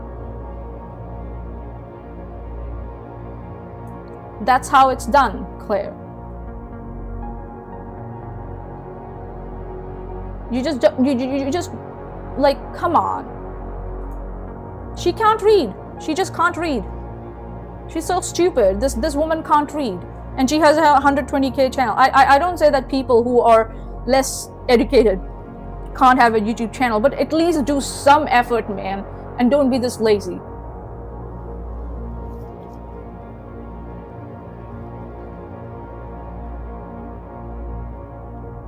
Yeah, like Chess said, I don't mind streams where you are just chatting about things that have already been established, but like, come on, not like this. Yeah, she just totally gets it wrong. Totally gets it wrong and just says something totally different than what the claim is. Or what the story is. She has done it now. We saw it twice already. She can't read. So the fallacies and errors, ladies and gentlemen, hasty generalization. The existence of a note is treated as sufficient to resolve the death investigation. Cherry picking. picking, the ambiguous acknowledgement is highlighted while the expressed denial is minimized. Non sequitur, again, small amounts of the affidavit are true, does not entail he confessed to murdering someone. Conflation, the manner of Vander's own death and his guilt concerning his wife's death are treated as one question. That's conflation. False certainty,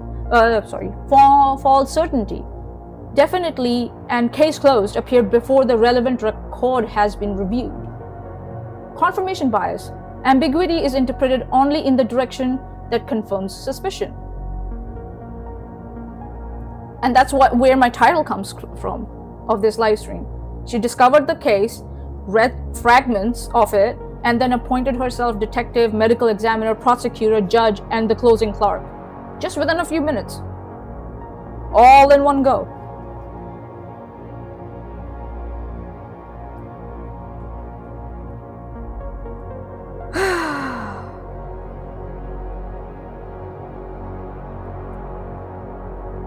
All right, moving on. 2320.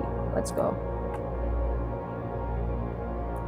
Yes, Wolf, I am watching Tyler James Robinson. Which Wolf is this one, I wonder? I really hope it's not Sean. I'm watching the coverage from Andrea Burkhart and also Grizzly Crime, and anything that comes through as far as hearing. I do get all of the filings on it. I haven't done a video on it though, because right when this happened, beforehand we had Luigi Mangione, and so I've been handling that one, which was also a big shooting and pretty convoluted, and that one had I don't think so she understands what the word convoluted means. Does she understand what the word convoluted means? I don't think so. She's confusing me so much, I might have to go and search the meaning. It can either be having numerous overlapping coils of folds or intricate and complicated. But she says that, but then she reduces everything to really simplistic and black and white and really minimized language.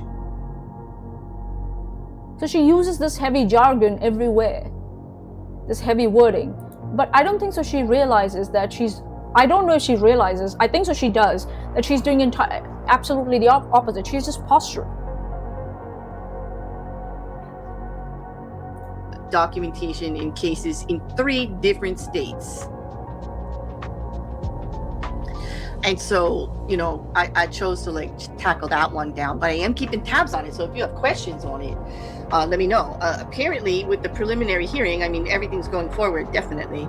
Even with all of that speculation that we saw on the socials about gun fragments and this and that, and it was all big to do, from what I know.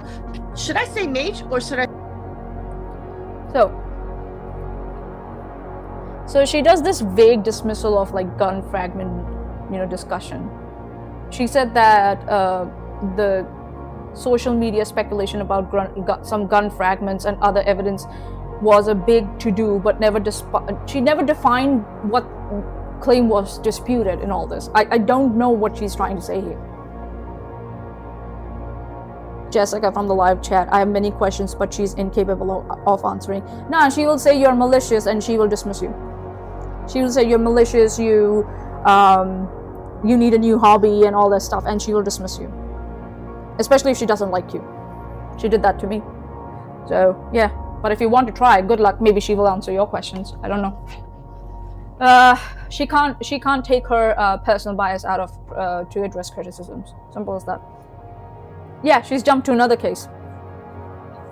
In 1 hour, she's jumped to another case, and we have not done even 30 minutes yet. So this is what, 5th case now, if I'm not wrong? Whew. So we cannot meaningfully fact check anything she has said, because she's not specifying what she's rebutting here. Which fragment, which report, which social media assertion, which witness. Just claiming or just saying that a controversy was overblown is not a rebuttal. it is a dismissive conclusion with the supporting argument removed. And this is how vagueness can impersonate authority. The speaker signals that she understands why everyone else was wrong without accepting the burden of identifying what anyone actually claimed. Yeah, you have to listen to her carefully. You have to really listen to her because she rambles and she jumps from one thing to another. I think so because she's reading the live chat. I think that's what's happening. But I don't know what the live chat is saying because for some reason her live chat is not on the screen, nor it's available. For some reason. For something that's interactive live series. Well, the last one, the murder wasn't with a gun. You mean the Bander one? Yeah, she's gone for another one. I don't know. So the rhetorical defects over here are vague dismissal, no falsifiable proposition is identified, implied expertise, the audience is expected to trust that she knows why the issue was insignificant, straw man risk, without quoting the actual claim, she may be rebutting a cruder version of it. Burden avoidance, she announces the conclusion while withholding the evidence needed to assess it.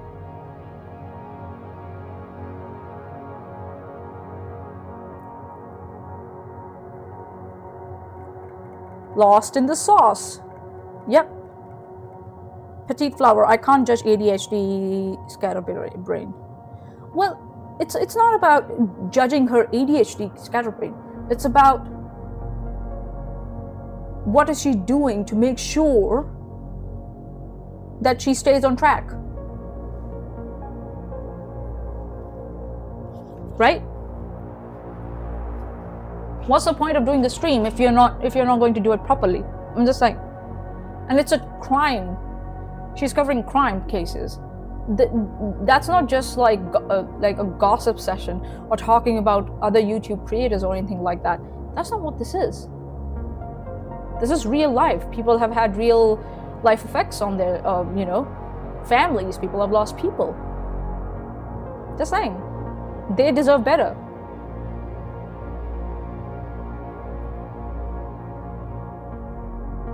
Yeah, she's not showing anything on the screen, so it's hard to follow her.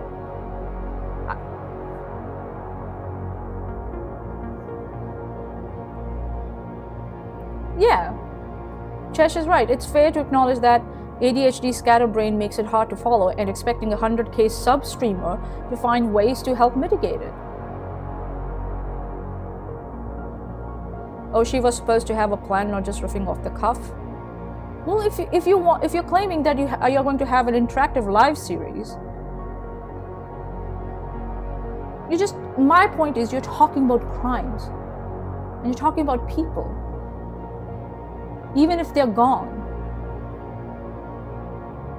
Come on. Okay, that was a joke. I missed it. My bad. Alright, the next timestamp is 25:25. Okay, let's go. 25:25. Let's see. Alright, here we go. Anyway, on the Robinson case, the big thing was that... This is what, the 6th case now? Holy shit, in 1 hour. This girl... When they showed the shooting video that we all saw before, file, even before trial, the charges were filed and we get to the preliminary hearing, we all saw these edited videos of allegedly Robinson, showing up, getting into position, walking into the woods, supposedly, getting rid of the weapon, walking back to his vehicle, yada yada yada, right? Yeah, Petite Flower, you're right. She should plan the show better, maybe have an outline to stay on topic. That's what I do.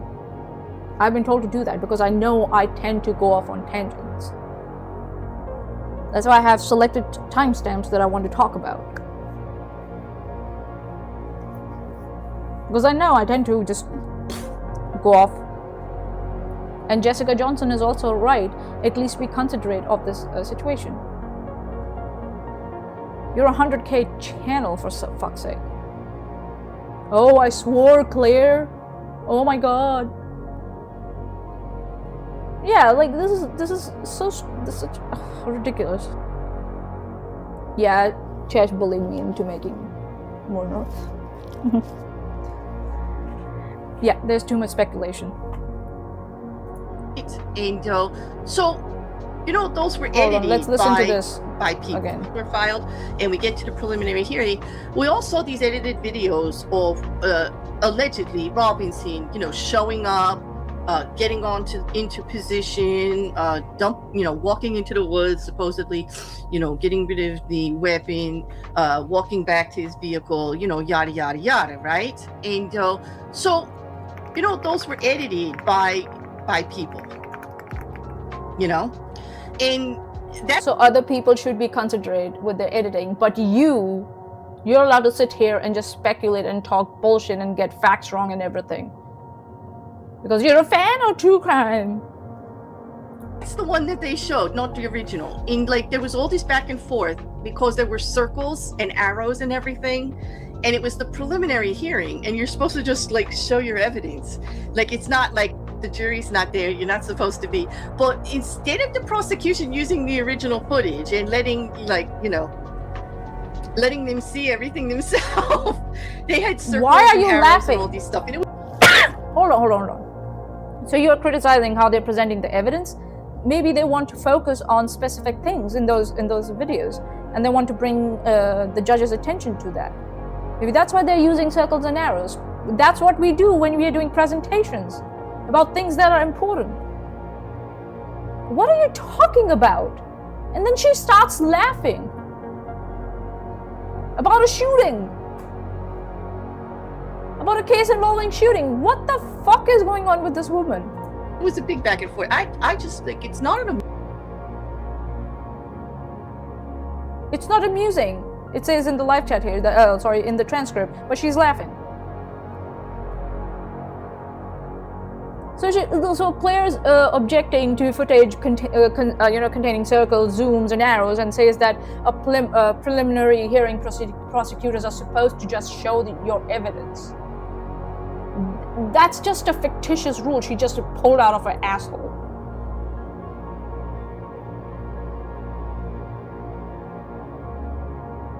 A preliminary hearing is not a silent evidence warehouse in which prosecutors deposit raw files and forbid themselves from explaining them. Prosecutors are attempting to show enough evidence for the case to proceed. You idiot! The defense can object to the foundation, authenticity, or prejudice, and the judge rules. That is substantially what occurred here. Defense objected to an enhanced video. The judge admitted one version for his own viewing without showing it publicly. On another compilation, the judge initially found that the prosecution had not established the necessary foundation and blocked the altered material. Prosecutors then proposed removing disputed additions.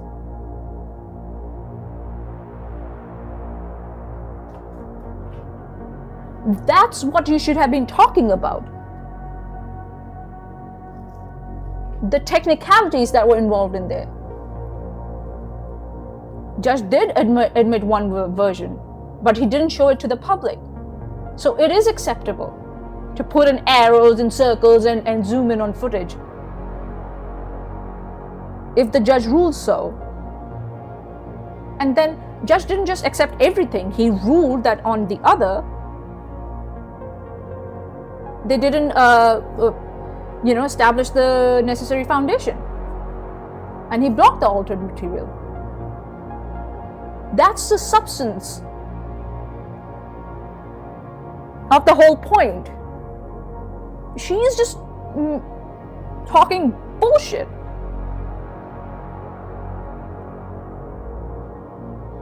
A circle does not automatically falsify a recording. A zoom does not automatically manufacture conduct. Conversely, an enhancement does not become reliable merely because a prosecutor created it. The proper questions are whether the underlying footage is authentic, whether the alteration accurately illustrates it, whether a foundation has been established, and whether any prejudice outweighs its usefulness. Edited and fabricated are not the synonyms, Claire. Again, she does not know how to read. She does not understand basic English. Yes, exactly, petite flower. That's the nature of the adversarial system. This is the adversarial system working. Well said. And here we go. The latest video shows Tyler Robinson before, blah, blah, blah, blah, investigator says, and all the other stuff that was about the whole thing. There you go. That's how you do it, Claire. Just gonna close everything extra.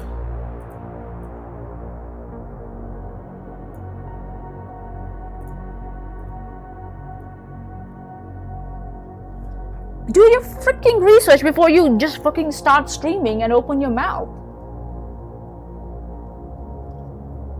The preliminary hearing standard is lower than proof beyond a reasonable doubt. Prosecutors need to establish reasonable grounds for the matter to advance to trial.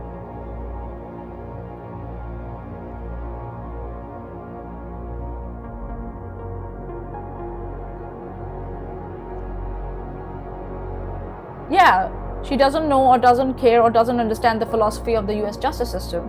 Athens from the live chat. Well, my sleep is sort of messed up. Being up almost 30 hours on Tuesday and Thursday due to getting off my new job and going in an old new one. My last day was yesterday and now I can finally sleep. Go and have some sleep, dude. Go and sleep. This will still be here when you wake up. Just go and have some sleep. Sleep is much more important. We are still here when you come back. Alright? Have a good sleep. Jessica Johnson from the live chat. Research. Nah, let's gossip. But thank you for coming in, Athens, and commenting. But sleep. If you have been, like almost 30 hours, up total, you need sleep. Go to sleep. So the fallacies and errors. Chesh from the live chat. Why do I get the vibe that in Claire's book club they don't read the book? No, they don't. it's have I not demonstrated enough?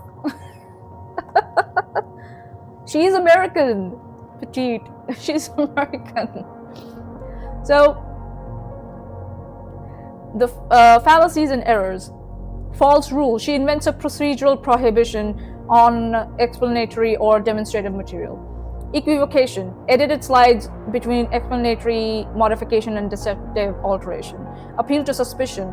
Circles and arrows are being treated as inherently sinister for some reason. Oversimplification. The roles of foundation, objection, and judicial discretion just vanish. Begging the question. The additions are assumed to be improper because they are additions. This is how it's done, Claire.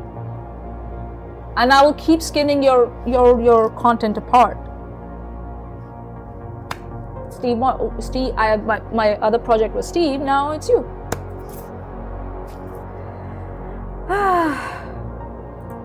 Yeah, there are many channels where you can learn about the legal system, but for some reason, people like Claire, Erin, etc., Veda even, and Suzanne, and Renelle, Nikki, well, whoever, they just don't want to learn, or they cannot learn.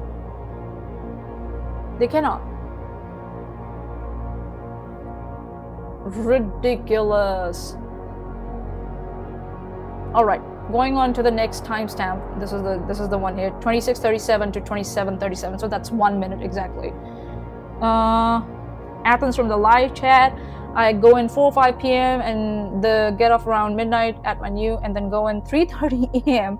Holy shit! And we get up around 11 a.m. at my old one. No time to sleep in the middle. Just eat and change clothing. Dude, that is not healthy. Don't do that to yourself. I did that to myself, and I'm telling you, I'm still facing the repercussions. My sleep is effed up. I unless it's like really, really necessary.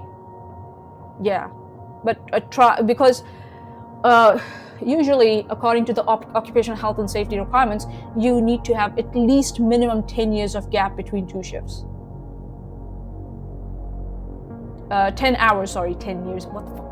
10 hours of gap between your 2 shifts. By the looks of it, you're not having that. Don't do that to yourself. Please look after yourself, please. I beg you. Unless it's like really, really necessary. Alright? That really worries me.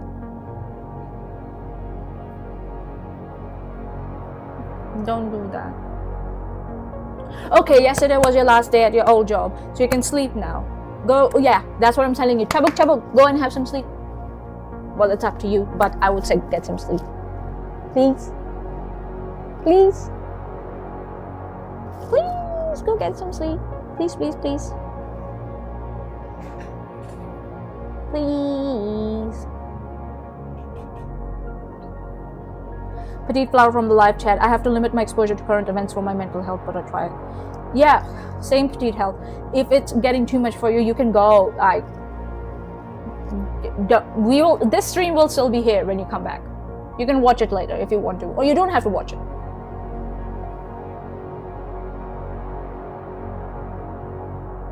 Chat from the live chat.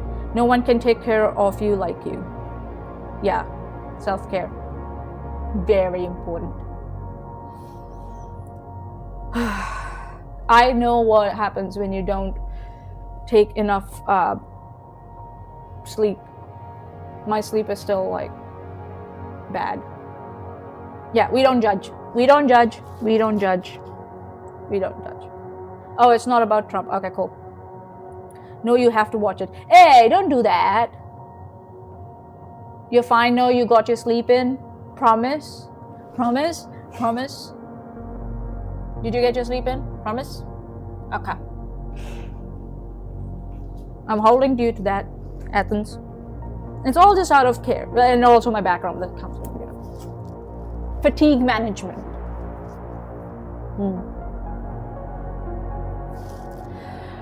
All right. Let's moving on. 2637. Let's go. Musing case, because it's a little heartbreaking. We have family, his family involved. We have his boyfriend involved. Their private text messages are out. It's got to be distressing for them. I feel for them. I do. But I do think, even from Tyler's text messages and notes, I do think that he is allegedly guilty in some way. Like, definitely, it's hard to get over those videos. It really is. And it's hard to get over some of the texts and correspondence. And after all, he did turn himself in. And he did speak to his parents. And the hardest thing for me is that all of this family that loves him and supports him are now, all of that information is being used against him, And so, as much as I really feel for Charlie Kirk's family, and I all had a statement about that too. Like, I don't want to hear if you're on which side of the police. Okay. So Claire is saying that Robinson is, quote, allegedly guilty in some way, unquote.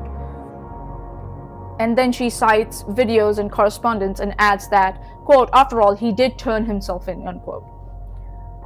Allegedly guilty is muddled language. You're either guilty or not guilty. Clear. Please get a script before you start talking about these things. He is alleged to have committed specific acts.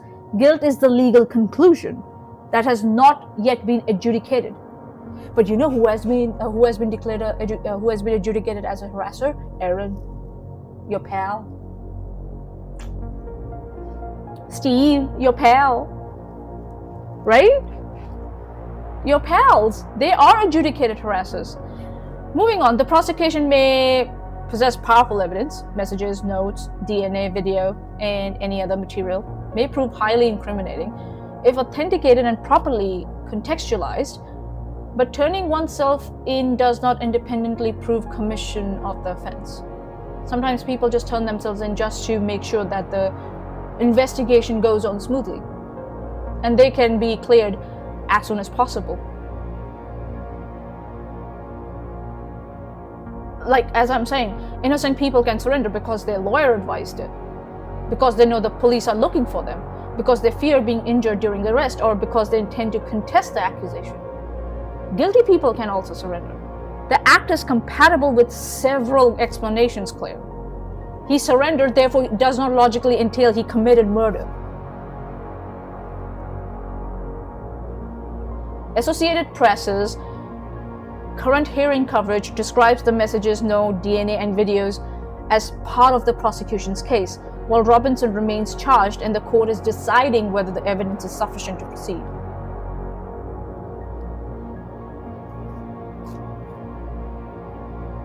Charlie, who's more evil, Charlie or Mrs. Charlie? There's something going on with Mrs. Charlie.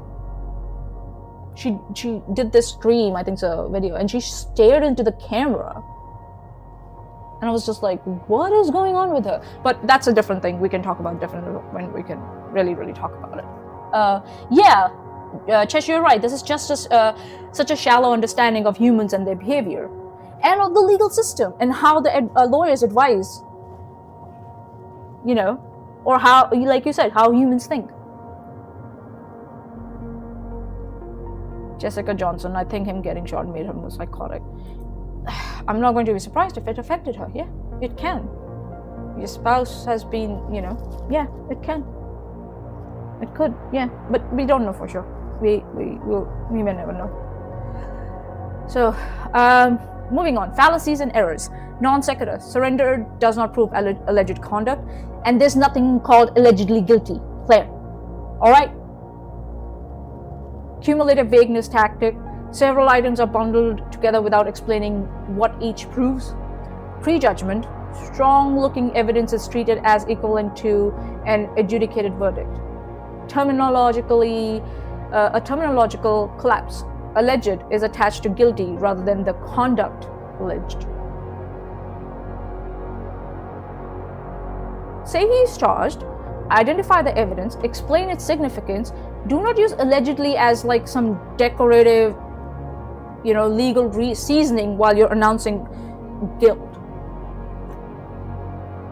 Do your homework. God, I hate people who don't do their homework.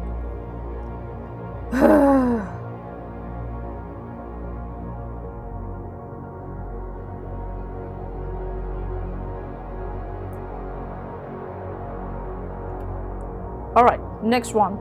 2737 to 2830. All right, here we go.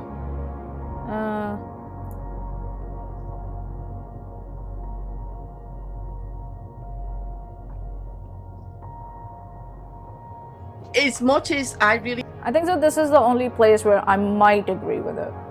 Maybe. We shall see. feel for Charlie Kirk's family, and I all had a statement about that too. Like, I don't want to hear if you're on which side of the political party you were on, and I'm not going to make this political, but that's no way to handle differences. I don't condone it. I don't condone the way some people acted, because like Grace, regardless of his politics. Yeah, you're right, Chesh. What do you have to say about something you don't even know the basic facts about? Yeah, that's what I'm saying. Like, you can reach to a valid conclusion with incompetent reasoning, right? I guess we'll see what happened here. Regardless of the things he said, he wasn't physical in his home, and he had family who loved him. He had children, and he deserved to live. Even if you disagree, and even if you disagree vehemently, because I do understand that he has said some vile things. Okay. But don't we all need to be better than that? Yeah. Hey, Puff Bunnies. Hi, honey. Good to see you. I haven't seen you in a... Yeah, Claire can do better, right? She should follow her own advice. It's not a hot take, like, yeah, you're right, Petite, that murder is wrong. Claire says political disagreement, including disagreement with offensive statements, does not justify assassination. She's substantially correct here. I'll acknowledge that. But then we look at the other stuff she does, right? Political disagreement, even furious disagreement, does not justify murder. Well, did we forget about Hitler? I'm not going to invent a fallacy. I'm not going to do that. But yeah.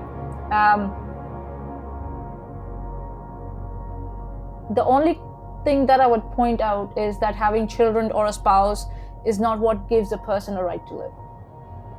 people without families possess the same rights. For example, I don't have a spouse, I don't have children,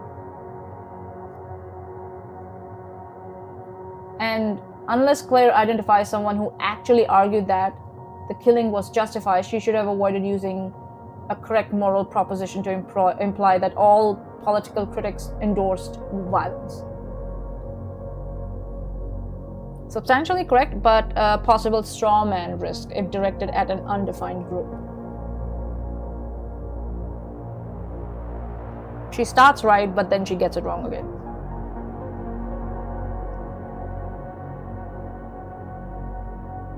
Petite flower from the live chat. But Charlie Kirk was a scum who wanted to ban no-fault divorce and take away women's right to vote. Yeah. People forget that when suffrage happened, how many women died to get us right, to get rights, voting rights, other rights to be treated as equal in institutions. They forget that. So yeah. All right. I think so. What I'm gonna do is we have been live for 1 hour, so we'll take another break, and I will refill my water bottle, and I'll be back. Yeah. All right. Yeah, you don't have to feel bad for Charlie at all. That's your prerogative. All right, I'm gonna take a quick break. I'll be back. Break time.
I unmuted myself.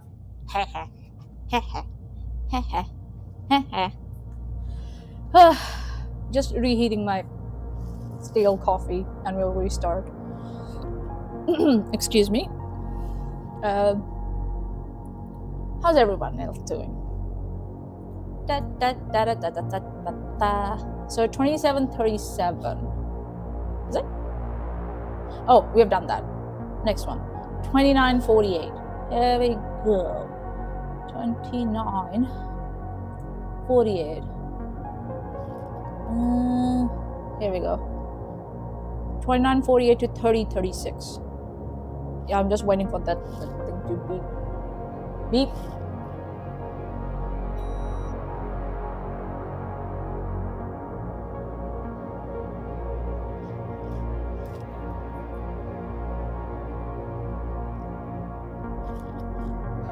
Alright, there we go. The coffee's back. Brilliant. Whew. We have finally reached the 30-minute mark. And my mic is working. Cool.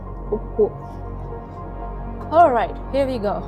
Yeah, when we do the next one, I will actually get some more information on Robinson. I'll get more caught up because I do follow it. I think his defense attorneys are pretty darn good. I'm really impressed with Luigi Mangione's defense attorney. I mean, Karen Agnifilo, I've been following her for a while. I think she's awesome. And she's very detailed, and she's done a lot in that case, and it's got to be difficult. She's married. It's very funny that she says she's followed a lot, and she has these just vague compliments to give to the lawyers. She doesn't talk about how she's very detailed, right? Give us an example. Maybe if she had notes, she could have, but she doesn't. And I don't believe she's done any research. I don't know how much she follows it. Maybe, casually listening on TV news and stuff, or maybe even, casually listening to YouTube videos about how much did you retain it. It's just, she just gives these like vague compliments. But she never explains how or justifies it. Married to Mark Agnifilo. They have the law firm together, and you might recognize his name because he represented P. Diddy, another case that we followed. Oh, really? So you kind of get to know like all the names. That will be very interesting. I think so. I'm gonna now find that one and see how did you cover that. Very interesting. Okay. Spooky, who? Alrighty. So.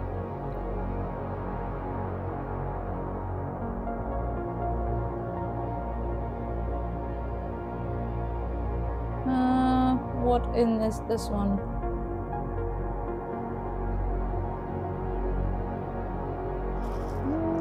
I don't know. I don't think so I have anything to say about this one. This is weird.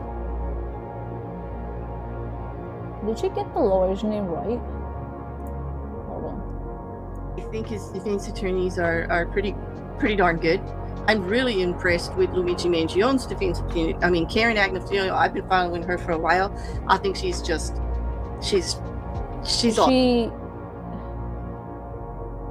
Oh yeah, she got the names right. I got it wrong. Sorry, I thought she got the lawyers' names wrong. That's fine. She said she said them right. Moving on. Chabuk. 3059 to 3150. Okay, 3059. See, if I get it wrong, I'll say it. I got it wrong. Share some of the wealth around. It's not a big deal. It's sometimes I mishear things. I'm going in the rabbit hole of the Idaho 4 Koberger, right? And following Lindsay Clay. Hold on. Where are we here? 3059. Okay, yeah. And see, that is such a sad case. When I decided to do this, I thought that would be one of the cases that we talk about, because the purpose of having the live like this is to let you guys just express how you're feeling about this. As far as a case that really puts you in your feels, the Lindsay Clancy case is one of those. This is a tough, heartbreaking case. You're also following Charlie Kirk, and some of the cases have some weird stuff going. They really do, especially all the darn appeals lately. Like, I can't take the appeals. I will say this, knock on wood, Sarah Boone didn't get an appeal, people. We don't have to put up with that. Hopefully that's not happening. Like, I hope I didn't just jinx us, because that's a... So Claire announced that Sarah Boone didn't get an appeal, and then goes on to say that viewers will not have to put up with that and hopes she has not jinxed the situation. That is the cleanest factual failure in the entire stream. Sarah Boone did have an appeal proceeding. The Florida 6th Court of Appeal identifies Sarah Boone as the appellant in case 6D-2025 and 0206. On 5th February 2026, the court granted additional time for her initial brief. So Sarah Boone didn't get an appeal is not a difference of opinion. It's contradicted by appellate court's own order. So I don't know what she's talking about. And then if you listen to the framing, we don't have to put up with that. The appeal is not being conducted for the entertainment, especially your entertainment, Claire, or your true crime audience. A defendant does not lose appellate review because viewers find her exhausting. The courts are not deciding whether Sarah Boone deserves another content season. They're reviewing alleged legal errors. If I'm wrong with that, then tell me if I'm wrong. Here it is. Oh look, what the fuck is this? Research? February 5, 2026, Sarah Boone appellant, State of Florida appellate. The motion for extension of time to brief, docketed January 29, 2026, is granted. The initial brief will be served within 60 days from the date of this order. No further extensions will be granted absent extenuating circumstances. I hereby certify that the foregoing is a true copy of the original court order. Claire made another claim without checking it. She said Sarah Boone didn't get an appeal. Let me just double check it before I say that she got it wrong. Well, she said it with such confidence. Like, yeah, I don't know why she brought up Charlie Kirk. Yeah, Sarah Boone has formally appealed her 2024 conviction for the second-degree murder. The appeal process has been marked by significant delays. The appeal is currently active and pending. No final ruling has been issued as of August 2026. What is wrong with you, Claire? Oh my god. She got it wrong. She got it wrong. Hold on.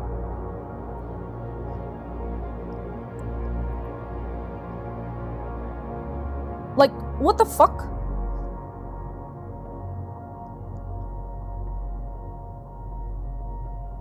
No, I think so Jessica is talking about Claire.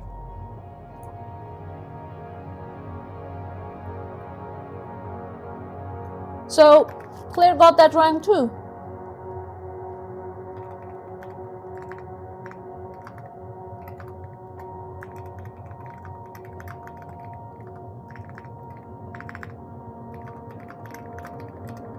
Like, what is going on with this woman?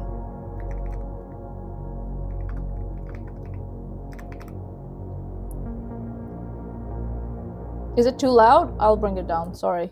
I'll bring it down. Sorry. My bad. Sorry. Thanks for letting me know.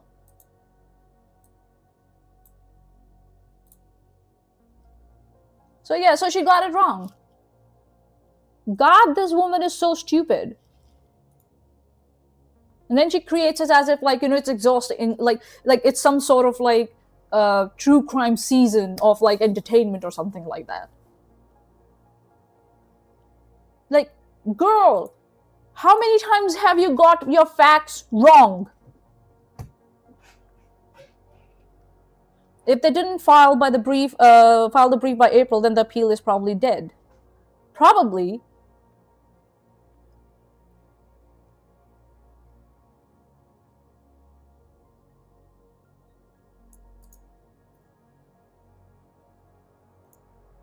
Nah, I reduced it.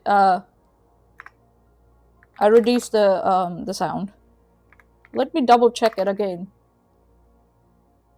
You can't even hear it now? Okay, now that it's too low? Okay, hold on. You guys.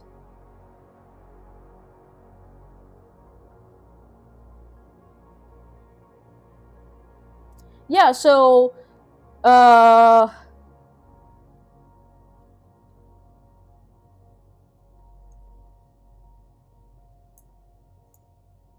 it's still they have filed a response to her appeal, like the appellate court, but yeah, it's still pending. And she just gets it all wrong. She just fucking gets it all wrong. Yeah, it's been like, yeah. Hold on, I'll bring it up. Give me a sec.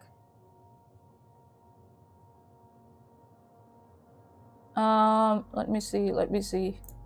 Court TV.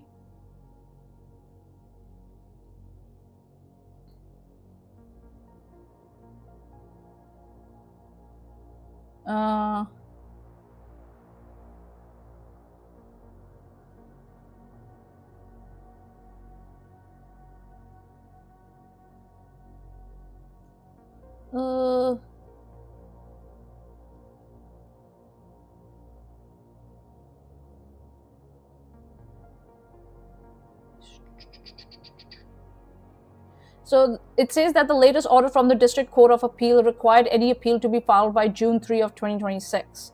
That's what it's saying.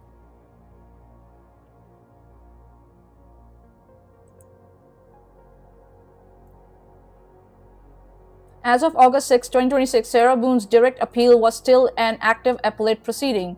Court TV reported on August 6 that Boone was disputing her appellate counsel's refusal to file a reply to the state's response. There had been no appellate decision disposing of the appeal reported. So yeah, she's gotten it wrong. Just because her counsel is refusing to file a reply doesn't mean her appeal has been disposed. Like, what is wrong with you, Claire? It's simple. You can Google it. I did just now, sitting here. Here's my source. Here you go.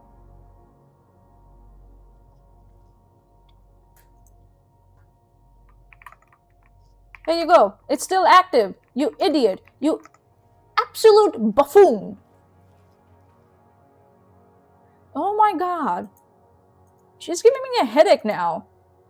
She just like regurgitates stuff without even thinking.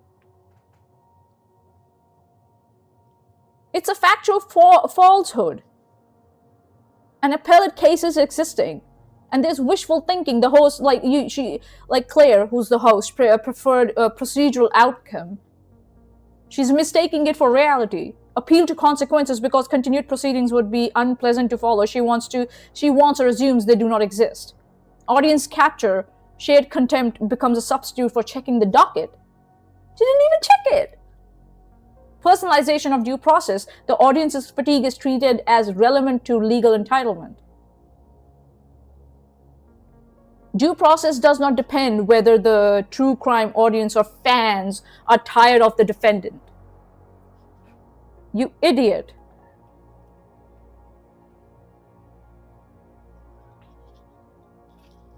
Yeah, I don't know where she's getting her information from. She's just getting everything wrong. She's gotten so much wrong. And that's why I wanted to see. Like, full of bullshit. Alright, moving on. 3150. Which is the immediate next timestamp. The group, many of us had suffered through that. It was entertaining. I mean, I did love reading her letters. Oh yeah, it's entertainment for her. Yeah. I did get quite a few giggles out of some of the shenanigans that went on. And there are a few channels that are still covering her shenanigans because apparently she's still doing stuff, and her commissary stuff is hysterical and her messages back and forth.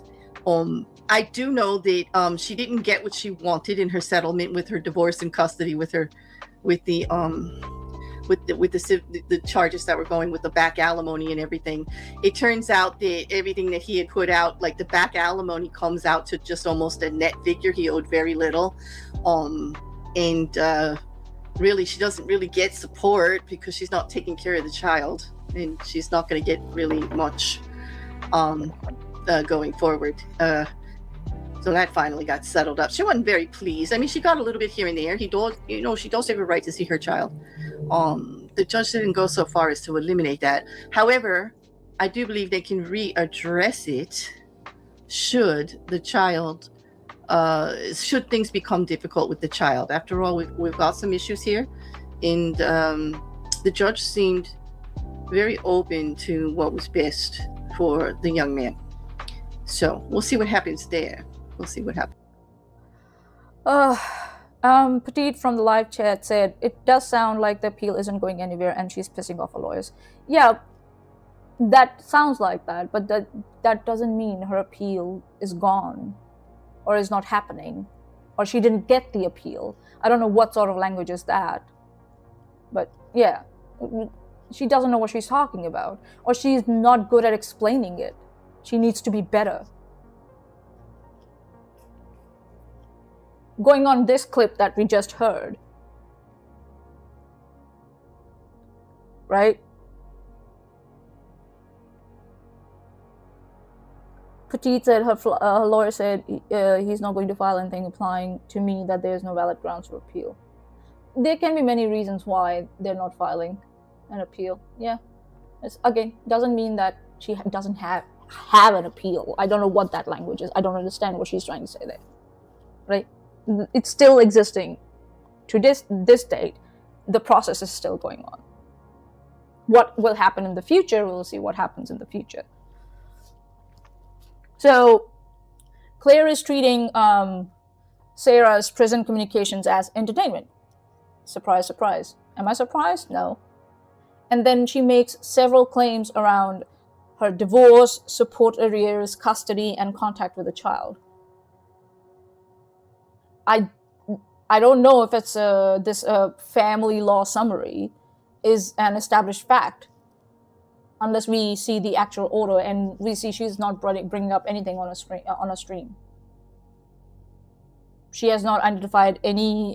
She has not identified the court, the order date, or the date of order, the operative language, the calculations, or the conditions attached to parental contact. Claire may have accurate information, but the live stream is not demonstrating that accuracy. Family law orders are particularly easy to misinterpret through loose paraphrases because one order can contain support calculations, offsets, reserved issues, contact conditions, and future review provisions. And we have seen that Claire cannot read and understand basic English. We have seen in this stream, I have demonstrated that she gets the whatever is happening in the court wrong. She just gets it wrong straight up when it's verifiable by a simple Google search. So I don't know what the hell she's reading. So I don't trust her that she's accurate about what she's saying now about whatever is going on with the divorce or the support arrears or the custody or contact with Sarah's contact with a child.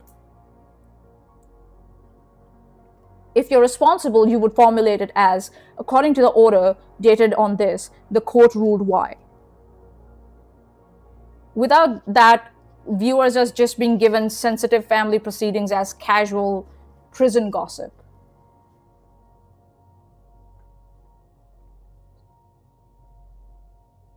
Yeah, she went through 9 lawyers, yeah.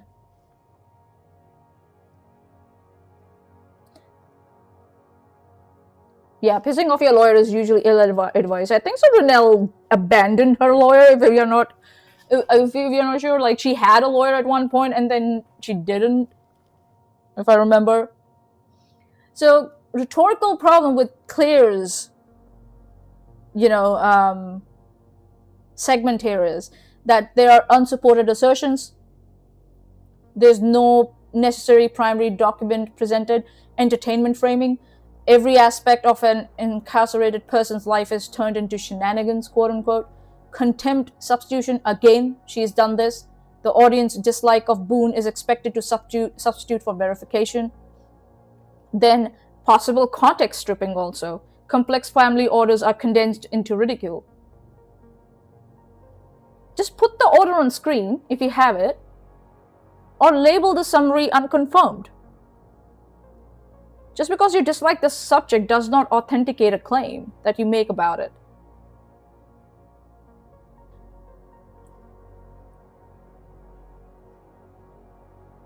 Ex parte communication. Oh my god. This woman. Yeah, Sarah Boone. Yeah, shucks. So, moving on to the next one, it's 3318 to 35:1. There we go. Happens there. But Lindsay Clancy, you guys know it's funny, like she's talking about true crime and the music in the background is like, it's so unnerving for me. You're talking about some serious stuff and the music is just like you're sitting in a cafe gossiping with your friends. That's what it sounds like. It's so weird. It unnerves me and I hate it. Is anybody familiar? Lindsay Clancy was there we go. 7th or 8th, we have lost the count. Who, after her last child, was suffering from what is allegedly major postpartum depression, really depression. She's hearing voices. She's getting over medical. She's in the medical field. I believe she's even in. She's over medical or over medicated. Maybe she meant over medicated. Obstetrics or gynecology. She's a nurse, and she's seeing doctors. She knows something's wrong. She gets lots and lots and lots of medical treatment. She's got all these different medications back and forth, and nothing's helping. She's hearing voices. Long story short, children. Her husband goes out to pick something up, like a medication or something from a pharmacy, and she does the deed. 3 kids gone in the basement, cuts her wrist, her neck, and then jumps out the bedroom window, and she's paralyzed. She's in court right now. That trial's going on right now. I do believe there are several people that may be. Sorry, Prixie. You can go away and come back if you want. I'll try and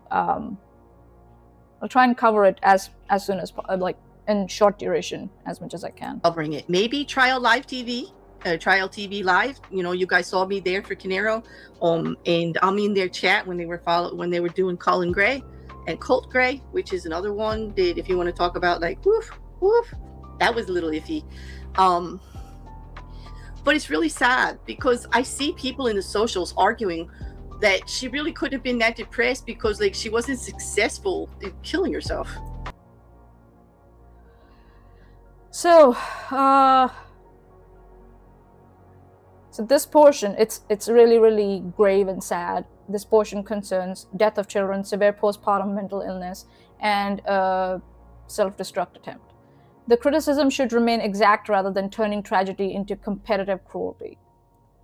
Claire describes Clancy as hearing voices, receiving numerous medications, repeatedly seeking help, and experiencing postpartum depression or psychosis.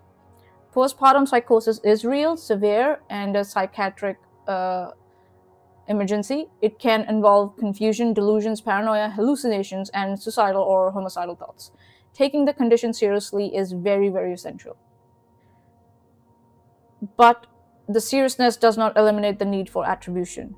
There's a difference between the defense alleges that Clancy experienced command hallucinations and it has been conclusively established that voices controlled her conduct.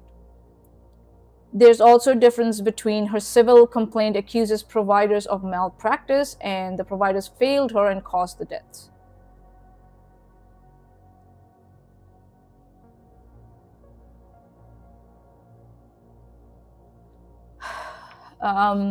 Compassion does not require deleting the words the defense alleges. Current trial reporting has described a contested and mixed record. Some witnesses recalled insomnia, medication concerns, and changes in functioning. Others testified they had not heard Clancy express suicidal or homicidal thoughts, hearing voices, or wanting to harm her children.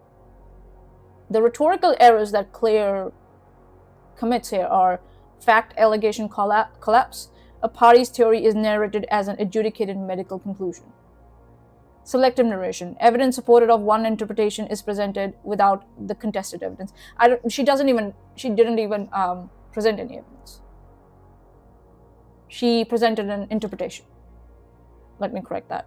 Attribution failure. The audience is not consistently told which claims come from the defense, witnesses, experts, or civil pleading. They're just all boxed into as if they are facts. If she wanted to say it better, she could have said the defense has argued that Clancy suffered from this, this, and this, and that the prosecutors dispute the legal implications and are presenting evidence concerning planning, behavior, and intent. That would have been a better phrasing than this nonsense that she's spewing.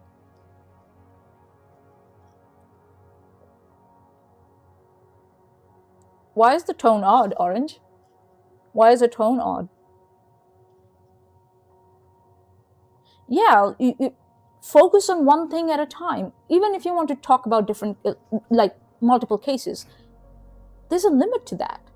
In an hour, you're jumping around 6 to 7 cases, and that's why maybe you're getting the facts wrong. Oh shit! I moved my whole thing. So yeah, it's just maybe focus on 2 cases and get a script, get your facts, get your notes, instead of making guesses and getting the facts wrong. This is a disservice to the victims and their families. And you don't even know how court works, how the US justice system works. You haven't even done any search on that. Really? English seems to be her second language? Hi Megan, how you doing? It's not a second language. Let me tell you that.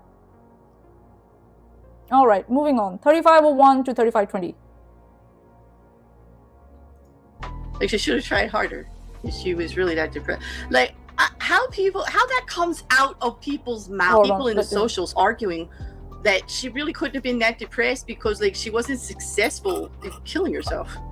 Like, she should have tried harder if she was really that depressed. Like, how that comes out of people's mouths. Like, people are actually typing that. They actually sit down and type those words. And I'm like, I feel Where? Show us.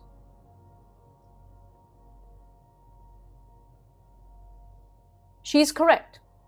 She's correct. A non-fatal suicide attempt does not prove an absence of suicidal intent. That's fine, but she's not showing us anything. She's just making claims. So we don't know where this came from.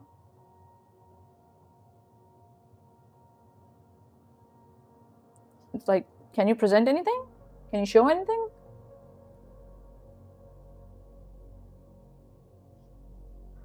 Horrible for the children. Yes, I do. It is horrible tragedy, no matter how you look at it. But they're actually, the prosecution saying, well, were the knife wounds that deep on her wrist and her throat? And, well, she jumped out the window, but, like, she's still alive. She's paralyzed in a wheelchair. Her husband divorced her. Her husband lost those 3 children too, but when he sat on that stand, he still supports her. He's suing the medical practitioners who are treating her for not knowing better, for actually contributing to this issue, because she tried to get help. She did what she needed to do to try to get help, and it didn't happen. How do you know that? And so, well, since this is my very, like... Where did you get this information from? Again, you are giving us a conclusion, but you haven't given us where you got these, got the justification of the conclusion from. I'm not saying it might be true what you're saying, but you're not showing me where you got this information from. So I'm criticizing your method of coming to this conclusion. Why are we here? To skin her shit apart. That's what it is. So Claire is saying here that prosecutors question the depth of Clancy's wounds and the fact she survived.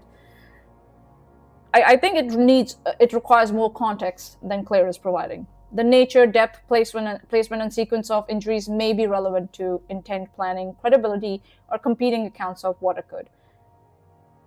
But just the wound depth itself cannot conclusively prove the absence of the suicidal intent. Unless we hear the complete examination and argument, we should not convert legitimate evidentiary questions into the crude proposition. She should have injured herself more severely if she were generally ill. That may be a straw man of the prosecution's position, but we need to know more of what they were presenting to present that position. But we don't know what was presented in the court because Claire does not provide anything. It's just a word.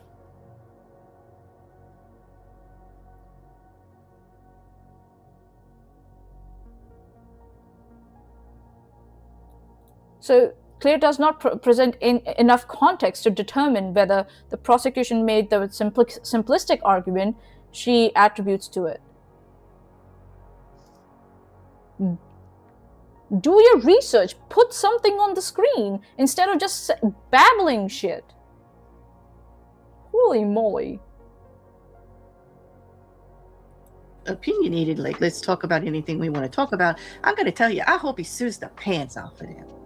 And I hope that she gets the help that she needs. And I hope that there has to be some justice. There are 3 lives lost, but I hope it's balanced towards reform in the health. So again, she's like, oh, Claire is like that. Clancy did what she needed to obtain help and hopes the medical practitioners are comprehensively sued. This is a prejudgment of unresolved malpractice litigation. Providers may have committed serious errors. Litigation may uncover failures in assessment, communication, prescribing, or follow-up. But Claire has not analyzed duty, breach, causation, foreseeability, expert evidence, or what each provider knew at the relevant time. A catastrophic outcome warrants rigorous investigation. It does not make every element of professional negligence self-proving.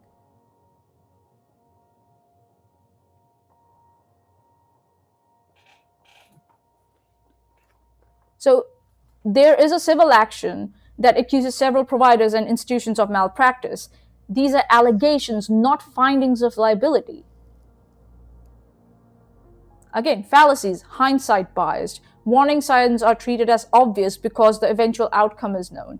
Outcome bias. The tragedy itself is treated as proof that prior care was negligent. Appeal to emotion. The horror of the result substitutes for proof of individual legal responsibility. Casual oversimplification. A medically and legally complex chain is reduced to the quote-unquote they should have known. A terrible outcome proves that something terrible happened. It does not by itself identify which professional breach, which duty, or which legally caused that outcome. Or what legally caused that outcome, sorry. Outcome bias, hindsight bias. You need to do better, Claire. Can you come at my level? Can you? I don't think so. Moving on, 3623 to 3643, and then there are 3917 to 3955. How long is this? Oh yeah, we're making progress. So 3623. Let me just put that here, and it's 3643. So they're like 20 seconds, and then there's another one at 39 mark. Okay. To be honest, I'm not sure where Claire is at. I'm lost. Yeah. Oh, hi, MP. How you doing? How you doing? God.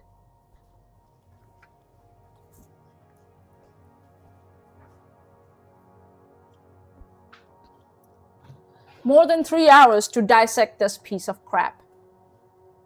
Freaking hell, man. All right. And I hope that there has to be some justice. There are 3 lives lost, but I hope it's balanced towards reform in the help that she needs, because there's no doubt to be able to do that she had to be out of her mind. And it's not like she wasn't trying to get help. So she's saying there's no doubt that she was out of her mind. And then at 3917, if I go there, Let's have a look here. Here we go.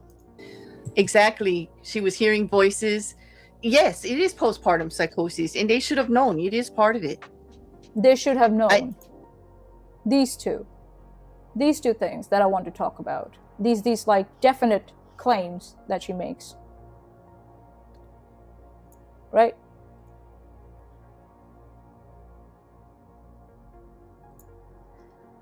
Claire is saying that Clancy had to be out of her mind, quote unquote, and then later we heard she declares that it's postpartum psychosis and that providers should have known, while also admitting, from what I've heard, I wasn't following it.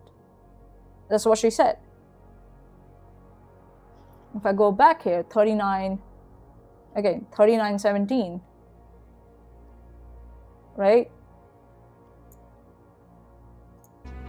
And so the only thing that I hope is that people who get to that point will get a second chance. They get a second chance, because we all make mistakes. We all get ourselves in situations, that's all I want for everyone. Oh, here it is. Sorry. Exactly. She was hearing voices. Yes, it is postpartum psychosis, and they should have known. It is part of it. It's horrible, and it's uncontrollable, and it's not like she didn't tell people, like lots of people. And they read it. From what I heard, I wasn't following it. I wasn't there, but I heard that. I wasn't following it. From what I heard, like, if you weren't following it, what did you hear? How much did you hear? Did you get the full context? This woman is so full of shit, man. There's a pattern here again, right? It's a pattern. I wasn't following it, immediately followed by postpartum psychosis, and they should have known. The admission of limited knowledge lasts only long enough to function as a disclaimer. And then the certainty resumes. Her argument is essentially, a mentally healthy person could not do something this horrific. Clancy did something horrific. Therefore, she must have lacked criminal responsibility. That is an appeal to incredulity. And it borders on begging the question, the horror of an act is not a psychiatric instrument. Massachusetts, where this is going on, does not ask whether a commentator finds the conduct unimaginable. The criminal responsibility standard concerns whether, because of a mental disease or defect, the defendant lacked substantial capacity to appreciate the wrongfulness of the conduct or to conform the conduct to law. And here's my...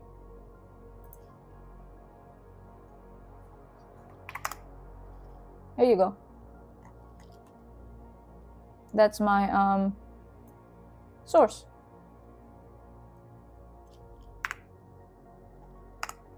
If anyone wants it.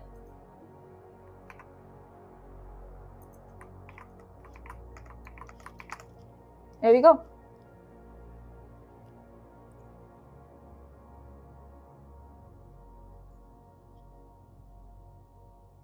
Just sits there and says bullshit. I'm out of coffee. I need more decaf, man. It is possible, but that has not been concluded yet. She has already concluded. Claire has already made the conclusion about everything. That's the thing. A person can, that's the thing, that my thing is, she spreads so much misinformation about mental health. And I do not like that. I do not appreciate that. That she's a 100K YouTube channel and she's spreading misinformation about mental health and mental health crisis.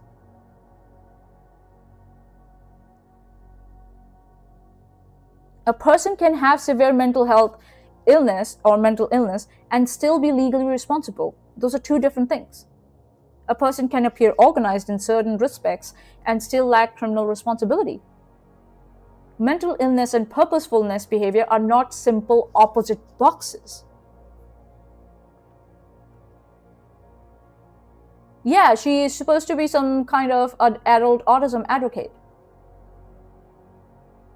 Yeah, exactly, Petite Flower. Treatment being unsuccessful does not automatically indicate malpractice. Yeah, that's what I'm saying. But she's claiming that. She has reached that conclusion already.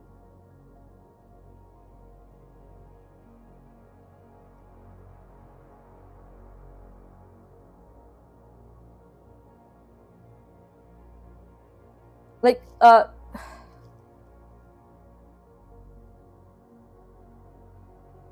Clancy's former husband, his support is emotionally significant. I understand. But it is not a medical diagnosis and does not determine the legal standard. Diaries may be important evidence, but excerpts must be interpreted alongside medical records, expert testimony, behavior before and after the event, and the prosecution's evidence. The defensible conclusion is that postpartum psychosis is a serious and plausible issue requiring expert and legal evaluation. There's no doubt is not an evaluation. It is certainty manufactured from moral shock.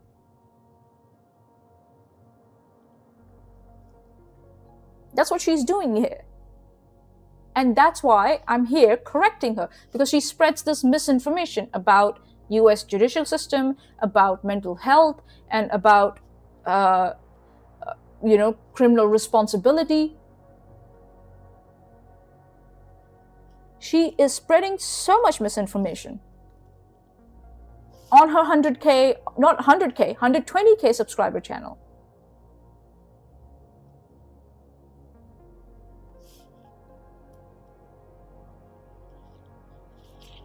Yes, Petit, you got it right.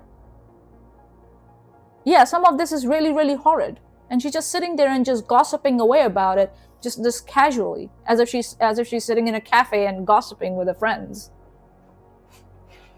Like, come on. Read some court documents for us. Can you do that? Have you done that? Have you provided links to that anywhere? I don't see. Coffee crime lies, yeah, but not specific. Nothing specific. It doesn't even say that if, there's anything related to this case here. You've been just jumping around, like picking up cases, like, picking up rocks from the ground.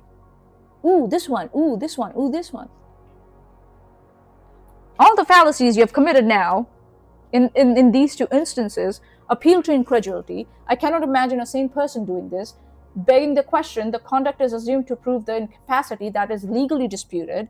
False dichotomy, either psychotic and wholly non-responsible or intentional and not seriously ill. Appeal to sympathetic authority. The husband's position is treated as quasi-expert confirmation. Contradictory epistemic posture. I wasn't following. Coexists with there's no doubt. On one hand, she's saying I wasn't following, but then on the other hand, she's saying there's no doubt. Casual overreach. A diagnosis, legal responsibility, and provider negligence are merged into one conclusion.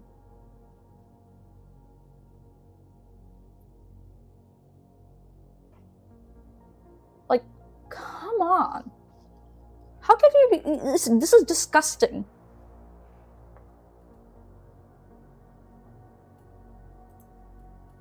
Yeah, Petit, that can happen. Yeah, James Woods. Ooh, a piece of candy. Right?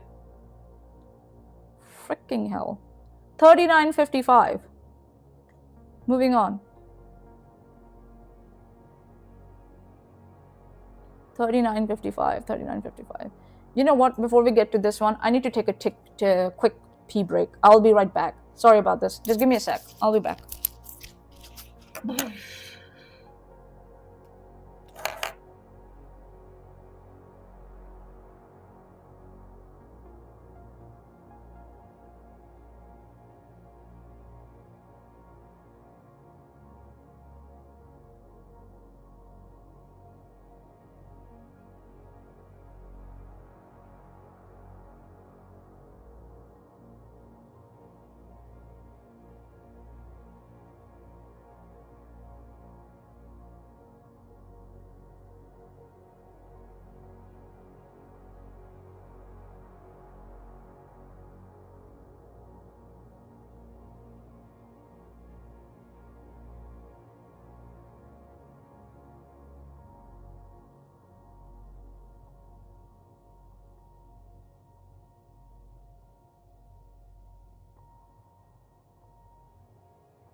Chesh, you are stuck with me. Ha ha ha. You are stuck with me. Ignore the background noise. That's my my kettle boiling. Please ignore. All right, 3955. I'm sorry, I missed this one because I got a little excited. Commissary shenanigans, you mean Boone, right? She's tried, but it's just I think her ship has totally sailed because I think it's well past. I think that preliminarily she did not have anything to go with. I really don't. I mean, what was she going to say? Ineffectual counsel? He was helping her still after she was sentenced. So I don't think. I mean, that was another lawyer that like kind of really made me question some things, you know. Oh, so Claire over here says that Boone's appellate ship has sailed, and she's claiming that Boone's opportunity has expired, assumes ineffective assistance is the only possible claim, and argues that counsel could not have been ineffective because he continued helping her after the sentencing. So this is second categorical error about the same appeal. The appellate record exists. She's trying to dismiss a proceeding she apparently did not verify before announcing that its ship has sailed. That's what Claire has done. And the argument about the counsel or counsel is a temporal non sequitur, if I might say. A lawyer helping someone after sentencing does not prove that no prejudicial mistake occurred before or during the trial. If I may say, being helpful on a Tuesday doesn't establish that nothing deficient happened on Monday. Nor is ineffective assistance the only conceivable appellate issue. Direct appeals may concern preserved evidentiary rulings, constitutional questions, jury instructions, sentencing decisions, or other alleged trial errors.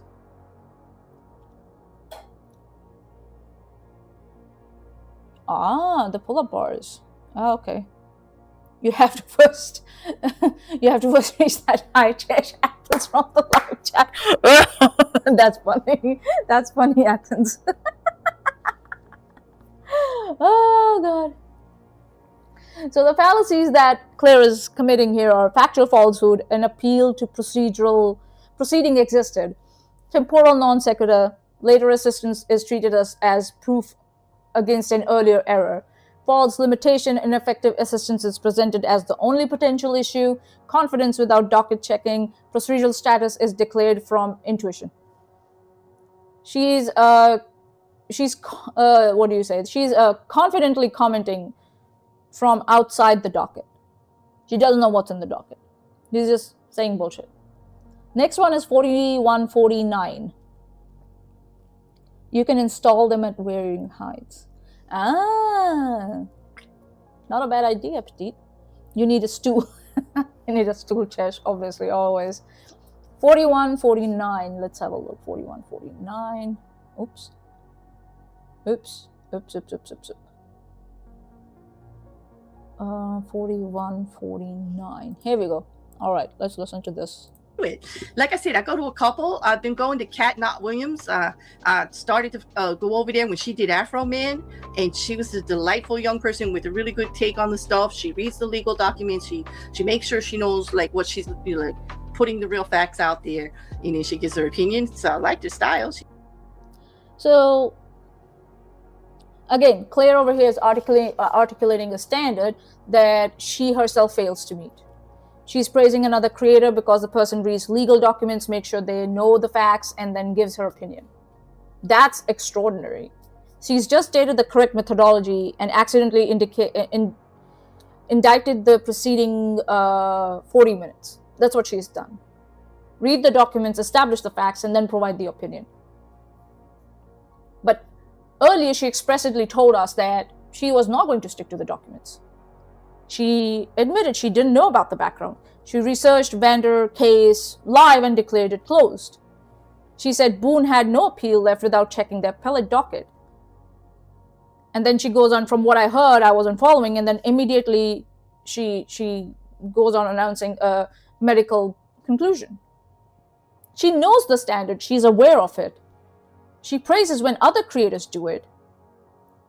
She does not consistently impose it on herself. Her actual sequence, we've seen that from from this stream, right? It's form an opinion, state it confidently, search for fragments, treat any supportive fragment as confirmation, call the stream casual when challenged. So if we go for rhetorical, fallacies here, internal inconsistency, her stated epistemic standard contradicts her demonstrated method. Special pleading, other creators earn credibility by researching first. Her own unresearched claims are excused because the stream is casual, quote unquote. Self-exemption, she recognizes the need for verification, but suspends it when she herself is improvising. So she knows what responsible commentary is and what it looks like. She just simply spent too much of this particular stream, doing it backwards.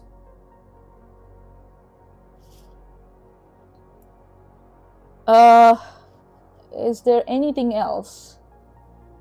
4903, 4946. Before I go on that, let me just have a look.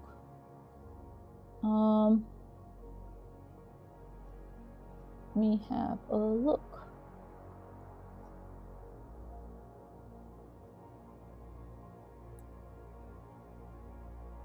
Okay, not that one.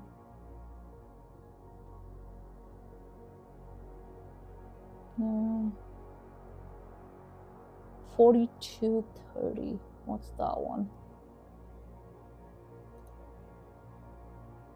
Okay, let's have a look at this one. 4230. Is it here? Is it here? Oh, 4215. What is? Whoops. Wrong! Oh, 4215, 4215. Nope. Okay. Let me see. What is 4215?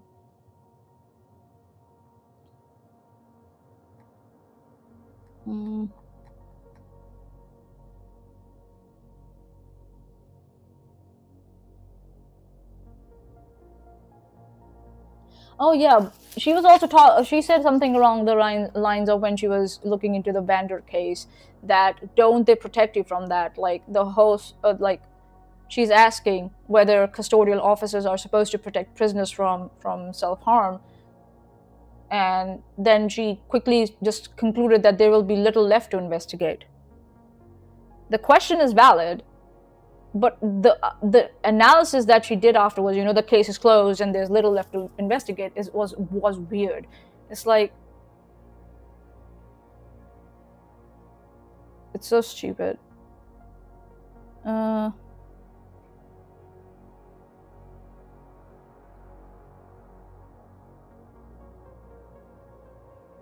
Also, she said that the Luigi Mangione matter involved documentation in cases in 3 different states. That's what she said. Let me just have a look if I can double check that.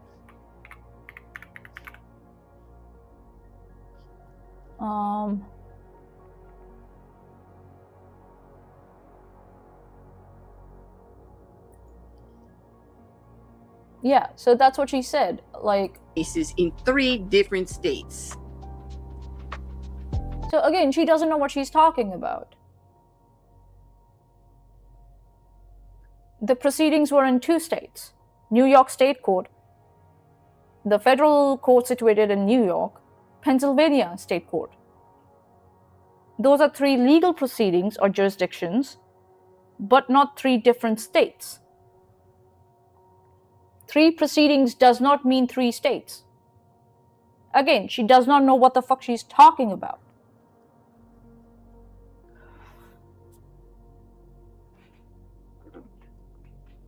She just keeps on saying these bullshit. Okay, the next one that I want to address is 4215 before we move on. And then we'll, 4215, 4215. Almost getting there, guys. Sorry. Where is it? Here we go. Let's listen to this.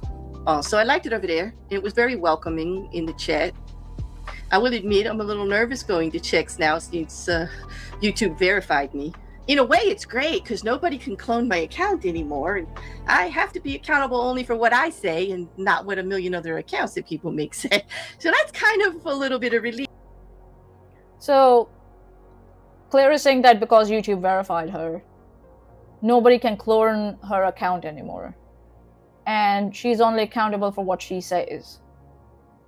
That is an overstatement. A verification badge helps viewers distinguish an official channel from channels with similar names. It does not technologically prevent people from creating impersonation accounts. YouTube separately maintains an impersonation policy and tells creators to report impersonating channels. So that's not what verification does. You can identify the official channel. It does not create an anti-cloning force field around your name, image, or branding. I'm quite sure. Hi, Smithy, how you doing? So people can still attempt to create an impersonation, create impersonation accounts. YouTube can remove them under its impersonation policy. The badge just makes it easier for views to identify which channel is authentic. So the accurate statement would be verification helps distinguish my real account from impersonators. Not nobody can clone my account anymore. You could say minor misinformation, but it's misinformation.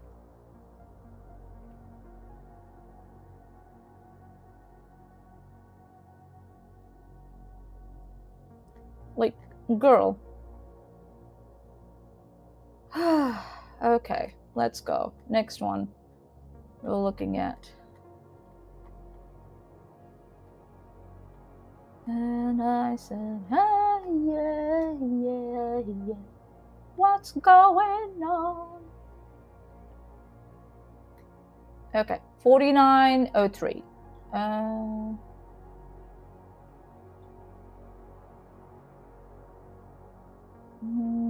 4903. All right, here we go. So ridiculous. 4903. Here we go. Okay.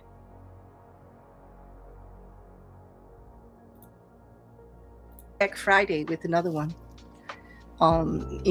Just go over some more things. Like I said, there's a lot going on. I could tell you about the sheriff case, the one that allegedly shot the judge on video. Again, like, what is it with these crimes on video lately?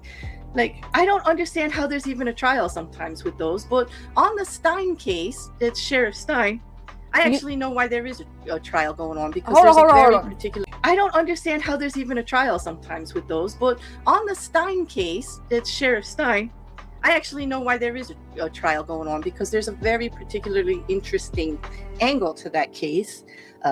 What's the angle? That's got me enthralled. That's it. So Claire is referring to a former sheriff who has been accused of shooting a judge on video, and then say sometimes she doesn't understand why recorded crimes even require trials. The defendant's name is former Kentucky Sheriff Sean Mickey Steins, not Sheriff Stein, although that could be a transcription issue, or me not hearing it properly. Whatever. More importantly, a video is evidence. It's not a skip button. A trial may still have to determine whether the recording is authentic and complete, who is depicted, what occurred before and after, the defendant's mental state, intent, the appropriate degree of offense, whether an insanity or extreme emotional disturbance defense applies, and whether the prosecution has proved every required element. A recording may make certain facts exceedingly difficult to dispute, it does not necessarily resolve every legal question. What is going on? Yeah, we know, like, Steins has pleaded not guilty, and his lawyers have indicated that mental disease, insanity, or extreme emotional disturbance evidence may be presented. Prosecutors have sought an evaluation addressing those issues. Like, yeah, petite flower. Due process? Do you care? Do you care about due process, Claire? In your own country? Or not? Why do you think it's okay to just skip, like, what? Why are you making these, like, incredulous, statements, like, full of incredulity? Anyone from your country knows that there's something called due process. This is what my problem is with her. She just sits there and babbles misinformation to her 120k followers. Yeah, Chesh, you're right. She doesn't care about the philosophy of the American justice system. She doesn't. She gets it wrong. She doesn't correct herself. I don't know. I will cover her next segment that she does. We'll see if she corrected herself or not. Holy shit. Yeah, Chesh is right. Everyone gets a fair trial unless Claire doesn't like you. Not surprising, since that's what she and her co-host did with me. Like, they just dismissed me because they didn't like me.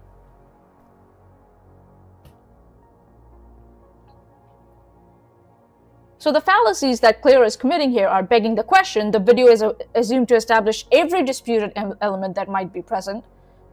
Reductionism, a prosecution is reduced to whether a camera recorded a physical act. Outcome bias, because the footage appears compelling, the legal conclusion is treated as predetermined. Element erasure, intent and available defenses disappear from the analysis. The Constitution does not contain a, oh, looks obvious on YouTube, exception to the right to trial. What is wrong with you? Just sits there and just babbles away so confidently, and nobody in the chat is questioning her. And just like robots, just like, nothing. Really?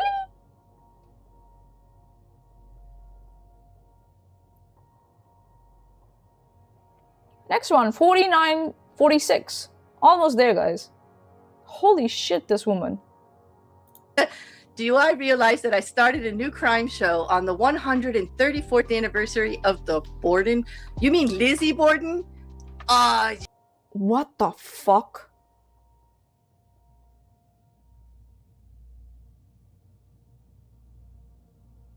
Oh, give me a sec, guys. I need a decaf for this. This is not. Oh my god.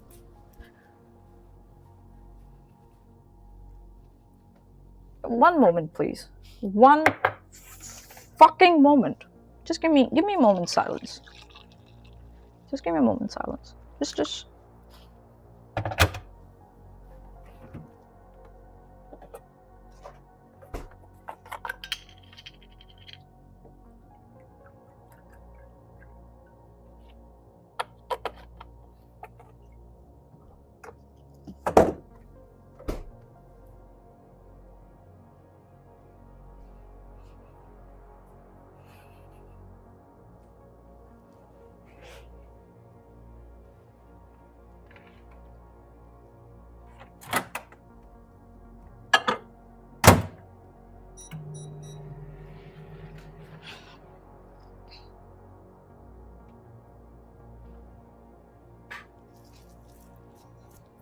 That was a comment she chose to highlight. Let me remove the closed captions. And she read it. Claire, did you realize you're starting a new crime show on the 134th anniversary of the Borden murders?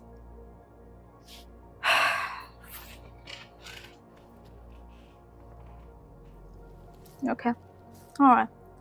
Whatever.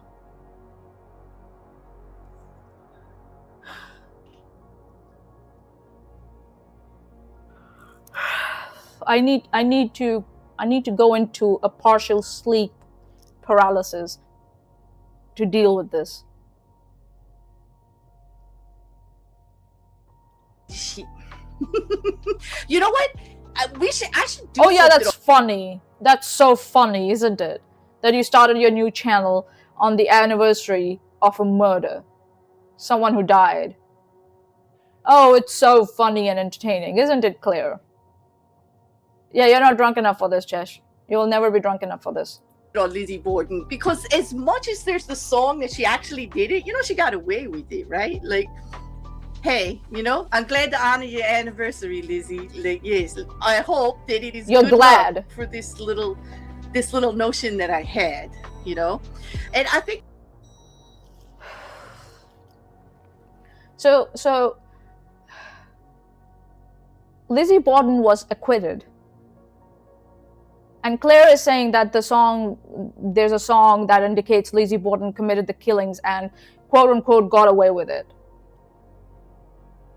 People are free to believe that she committed the murders and to analyze the circumstantial evidence. But the popular rhyme that's folklore. It's not a confession, of a forensic report, or a verdict. The verdict is she was acquitted. The Library of Congress describes Borden as acquitted by a jury, but culturally condemned by the popular rhyme. That distinction is exactly what Claire collapsed. A nursery rhyme is not conviction. Appealing to popularity, ad populum fallacy, and then myth history collapse, substituting a popular narrative for the adjudicated record.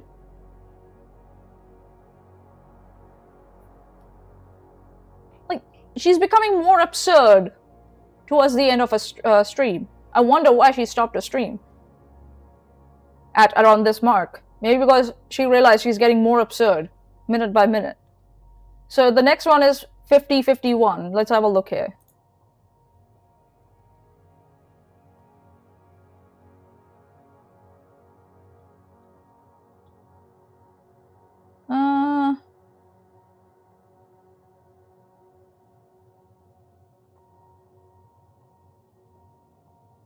No, not this one. Oh, okay, hold on. No, actually, we're going to talk about this. Give me a sec. This is another one who doesn't understand time zones. Erin was also one of those. This time isn't good. I'm thinking Friday, maybe around 3 o'clock Eastern Standard. For some of you in the Pacific Northwest, that's 12. For Central Time, that's like, 1 o'clock or 2 o'clock? And I think for my UK audience, that's 8 o'clock. And well, for the Australian New Zealanders, I don't know what to do because that's like 5 a.m. in the morning or 7 a.m. for New Zealand. So I don't know. Like, you guys got to let me know. I'm going to rotate. So, Claire is saying 3 p.m. Eastern is noon is in the Pacific Northwest, 1 or 2 Central, 8 p.m. in the UK, and approximately 5 a.m. in Australia, and 7 a.m. in New Zealand.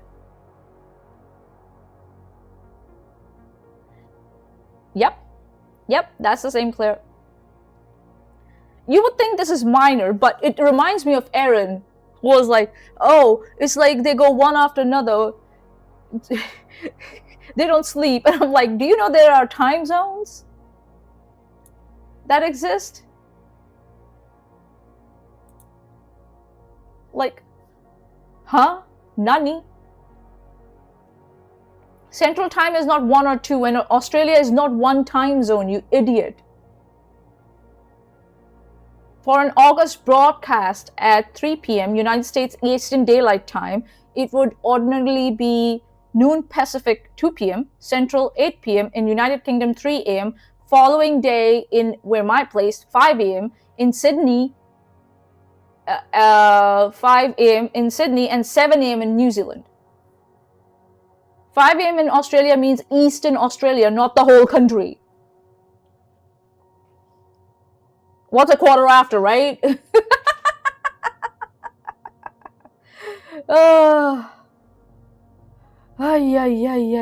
This woman.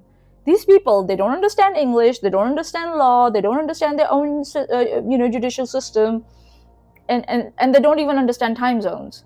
What do they learn at the school they go to? Oh my God. 6-7-6-7. Oh God. All right, 5132. Here we go.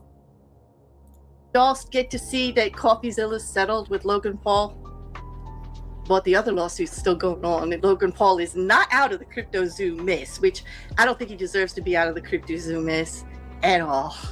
At all. But we can talk about that on the next one. Yes, Lizzie Borden was an old school hacker. I see. She had a very sharp axe and a grudge, apparently. Yep. You woke up early today because of reasons. I'm normally up at 8, and that's 8 and then 19. So anytime after 11 is good for you. So the 3 o'clock might work for you, Jer, if you're not actually modding anywhere, because Jer mods like in a lot of places too. I remember those days, Jer, when I had a rage like everywhere I go. Like, it was rough. It was busy times, but it was also a time when I needed something to do. Can you move on? And it was great, and I met a lot of people, and I actually loved it. I really loved it. Coffee didn't let Paul go. He just gave him to the angry mod. Exactly, Couch. And it's my opinion that the reason Logan Paul, petty Logan Paul, because I could say that because this isn't the formal channel where I have to be all like professional. Oh, really? This is like, bear with their hair down crime, okay? Bear with the hair down crime, where you are okay with spreading misinformation. Oh, okay. So you have a formal channel? Oh, okay. Uh-huh. Listen, I might have a look at that. Is it one of these? How many channels do you have? What is this? Oh, that's only 2. Okay. This is supposed to be coming up. And then what's this one? Oh, it's by Clearview. I might actually go through these ones. All AI generated thumbnails. Oh my fucking god. No originality. Oh, here we go. At least one here. How many are there? So 1K views, 1.2 2K views, 761 views. 2.K, 3.6, 7.8, 17K, 14K. Oh, okay. I'm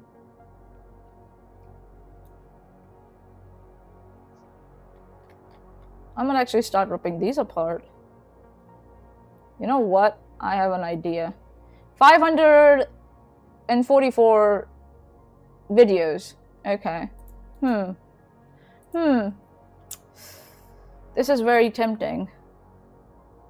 Might download this playlist, but we'll see. Okay, finishing this one. Sorry, I got distracted.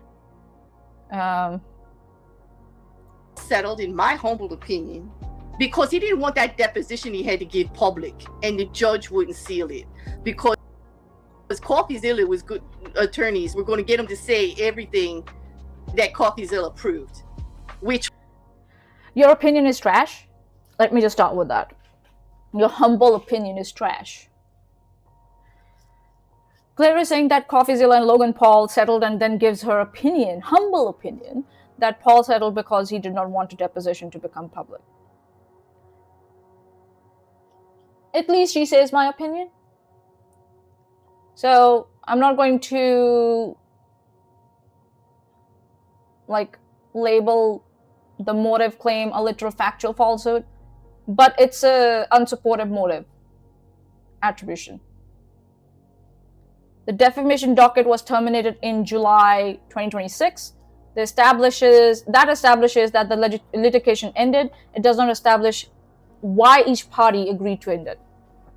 Perhaps deposition exposure affected negotiations, perhaps cost, litigation risk, insurance, discovery burdens, reputational considerations, concessions, or several factors contributed. There can be many reasons. Unless the settlement documents or a party statement establishes the reason, she does not know. She does not know.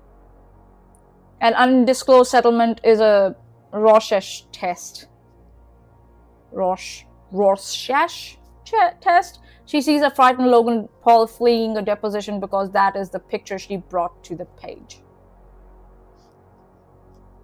So, fallacies and tactics Unsupported motive attribution, as I said before. Single cause fallacy, a complex settlement is reduced to one cause. Confirmation bias, the explanation most damaging to the disfavored party is preferred. Narrative certainty, a plausible hypothesis is presented in a way likely to be remembered as a fact. She could have said it better. She could have said it, avoiding deposition exposure may have been one consideration, but the public record available here does not establish the party's settlement motives. That would have been the correct way to say it. But of course, this is clear. Next one is 5306 to 5340. We are reaching the end now, guys. So, just bear with me. So, 5306. Here we go. Listen, Logan Paul settled, in my humble opinion, because he didn't want that deposition he had to give public, and the judge wouldn't seal it. Because CoffeeZilla was good attorneys were going to get him to say everything that CoffeeZilla proved, which would have given legal tie to every claim in the civil suit, which is what they needed. Now, they're still going to get it. It's just how they get it. It won't be as easy, because there's nothing preventing CoffeeZilla from actually testifying. Although I imagine Logan Paul's lawyers will do everything they can to keep him out of that one. But I am very happy for CoffeeZilla that that's over. Just the pressure. You know, I wish he would have. So Claire is claiming a public deposition would have given legal force to everything CoffeeZilla proved and supplied what the separate civil suit needed. That is not how evidence migrates between lawsuits, Claire. Again, Victoria from the live chat said, Chesh, did you buy tea yet? And Chesh has replied, not yet. Chesh, buy the tea. Buy the tea. I got hit by the blood bus yesterday. Oh no. I thought there was something going on. You alright? You alright, my gobo? I will not disturb you further. Sorry, I promise. So yeah, that's not how evidence migrates between lawsuits, you idiot. A deposition can produce admissions, inconsistent statements, impeachment material, leads, and potentially admissible evidence.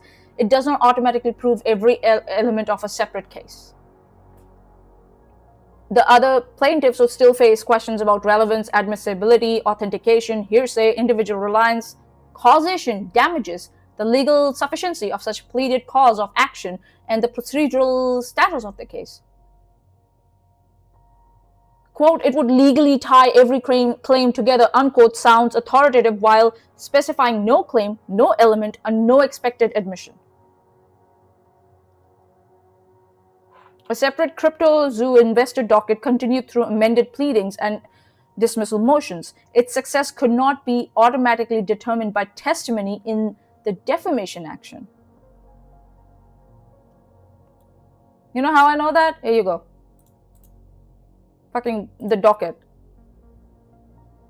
Here you go. The docket. All at your disposal. You know? Do your fucking freaking homework, Claire.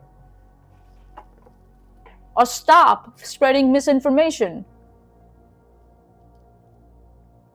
So the fallacies she's committing here are... Hold on, give me 1 second. Nope, wrong one. We'll have to get rid of that. Removing, remove.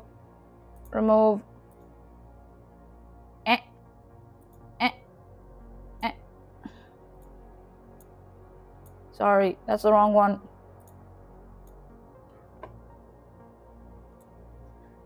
This is the correct one. Sorry. I made a mistake. I'm sorry. Copy. You're back on your comp. Okay. Here you go. This is the this is the correct one. Here you go. Weed smoking stream when Chesh hits 4.2k stops. Okay. So the errors and fallacies that Claire is making here are overgeneralization. Potentially useful evidence becomes dispositive evidence for every claim. Non sequitur, a deposition in one case does not automatically establish liability in another. False certainty, no particular question, answer, or legal element is being identified here. Magic evidence assumption. This is not a formal fallacy name. Yeah, it's not a formal fallacy name. But it describe I'm trying to I'm using it to try and describe that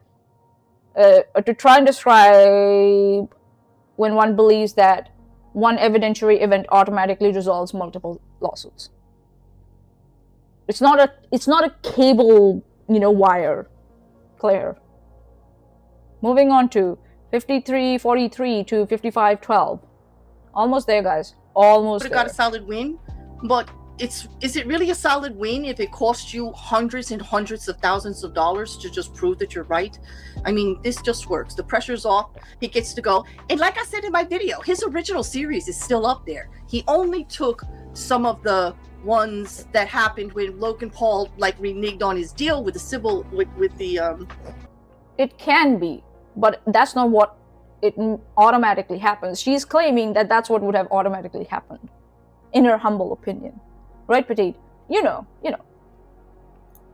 With the actual contributors, investors, not the investors, but the actual buyers of the product, that the crypto zoo gamers and everything.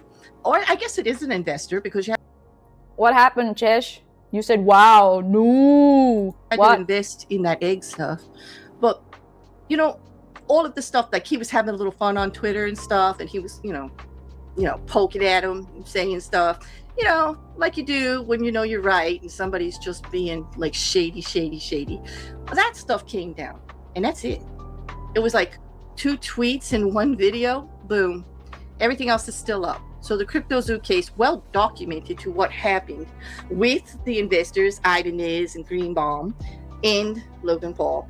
All still there, all well documented. That's a win for CoffeeZilla, no matter how you look at it. That was a lot of work he did, and it's still there, and I'm happy for him. So it was a good win.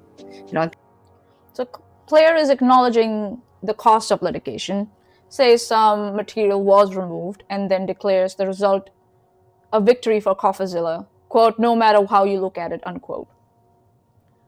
A settlement without a public merits judgment can reasonably be regarded as a practical victory because the litigation ended, a mixed result because some material and statements were removed,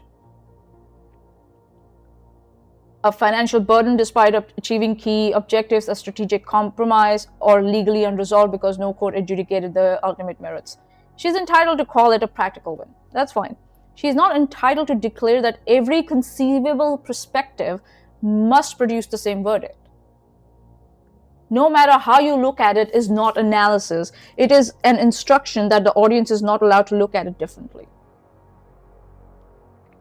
So the defamation case was terminated, but the docket fact alone does not disclose all settlement terms. That I said that previously too, or establish an unqualified merits victory for any side in this case. So the fallacies and rhetoric here are false, universal. One interpretation is declared true from every possible perspective. Motivated reasoning, costs and concessions are acknowledged but immediately absorbed into the preferred victory narrative. Possible moving of the goalposts. If a court victory was initially desired, settlement is retrospectively defined as an equally complete victory. Unsupported precision. The claim that exactly 2 sheets and 1 video were the only removals should be sourced to the agreement or an authorized party statement. Binary framing. Either CoffeeZilla won or Logan Paul won, when settlement outcomes are often mixed and multidirectional. You can call it a practical win. Do not call an undisclosed settlement an unqualified victory from every angle when you have not shown your audience, the terms of the settlement.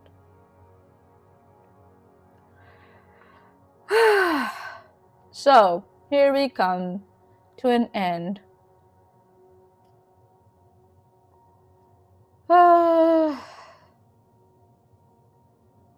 So, let me just see if I missed anything before we close it off.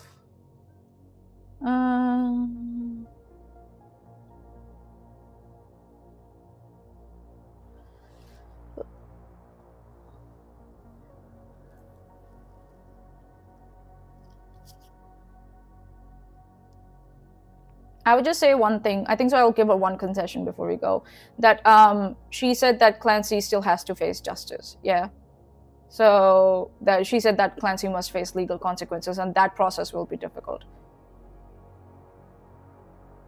So I'll give her that concession. But we know in the broader sense what she was saying.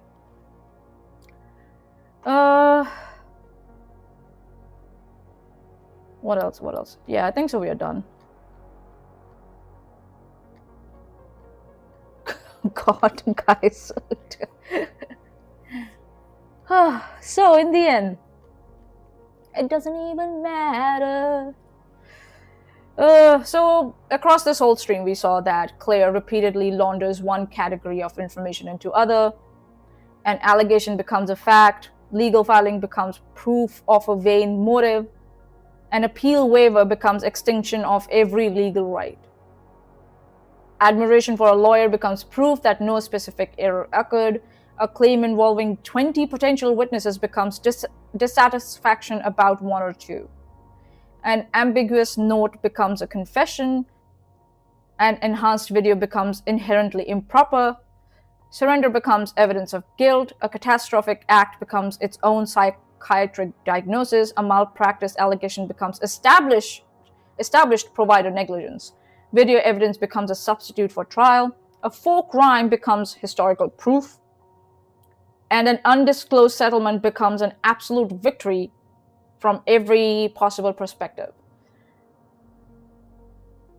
So the central problem is not that she speaks casually. The problem is that she repeatedly uses the casual format to lower the evidentiary standard while retaining the tone of authority. Claire says she's only speculating, she doesn't know the details.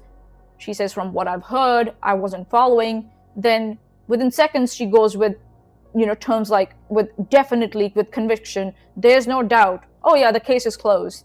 He has no appeal rights. She didn't get an appeal.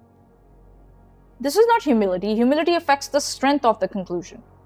Her disclaimers affect only the amount of responsibility she wants to accept for it. The Sarah Boone error was particularly revealing because the official appellate record is available. The Vander section is even more revealing methodologically, because we watch her encounter an unfamiliar case, struggle with the basic details, and then declare it's closed on the strength of a note that she misread. And the most devastating contradiction, in my opinion, is she supplied herself. She praised a creator who reads the documents, establishes the facts, and then gives an opinion. That is a correct standard. And it is the same standard she repeatedly fails to meet herself. A responsible true crime commentary should require 5 simple sentences. This is what one party alleges. This is what the opposing side says. This is what the evidence presently appears to show. This is what the court has actually found. This part is my inference. Justice system is not a fandom poll. Defendants do not retain rights because they're lovable or agreeable or likable, and they do not lose rights because a live stream audience is tired of them. Casual presentation is fine. Casual treatment of truth is not. Casual treatment of truth and facts is not.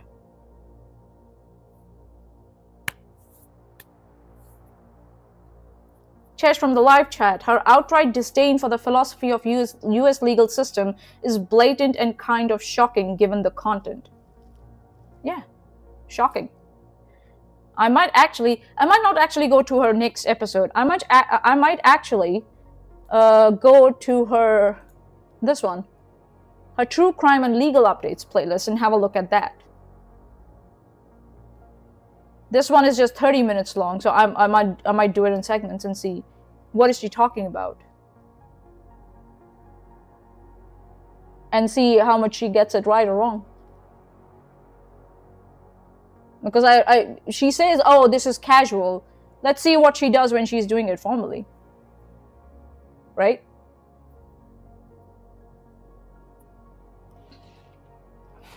Boo AI, boo. Yeah, it's like, it's all AI fucking thing. Ugh. Chesh from the live chat said, it's a wild take to think that some people don't deserve due process because her vibe checked of something she hasn't even looked into. Yeah.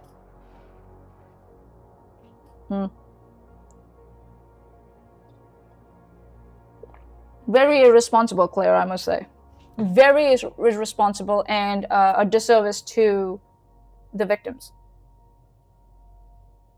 Yeah, it's slop. How about if I just open this in a new tab? Like, let me just have a look. Oh my god. Hold on. You know what I'm gonna do? Give me a sec. I'm gonna have a look at a couple of those and see how she's doing. If not, if I think that, yeah, I can criticize the coverage, I'll have a look. I'll have a look and see. I don't have to cover each and every one of them, but yeah, a few. All right, so that's me done. And thank you everyone for coming, and I will continue to look through her content and rip it apart. Just let me know in the comment section how I did. And if you have anything that you would like me to correct or talk about, yeah, go for it. So, yeah. Thanks everyone for coming. Have a good day. Bye.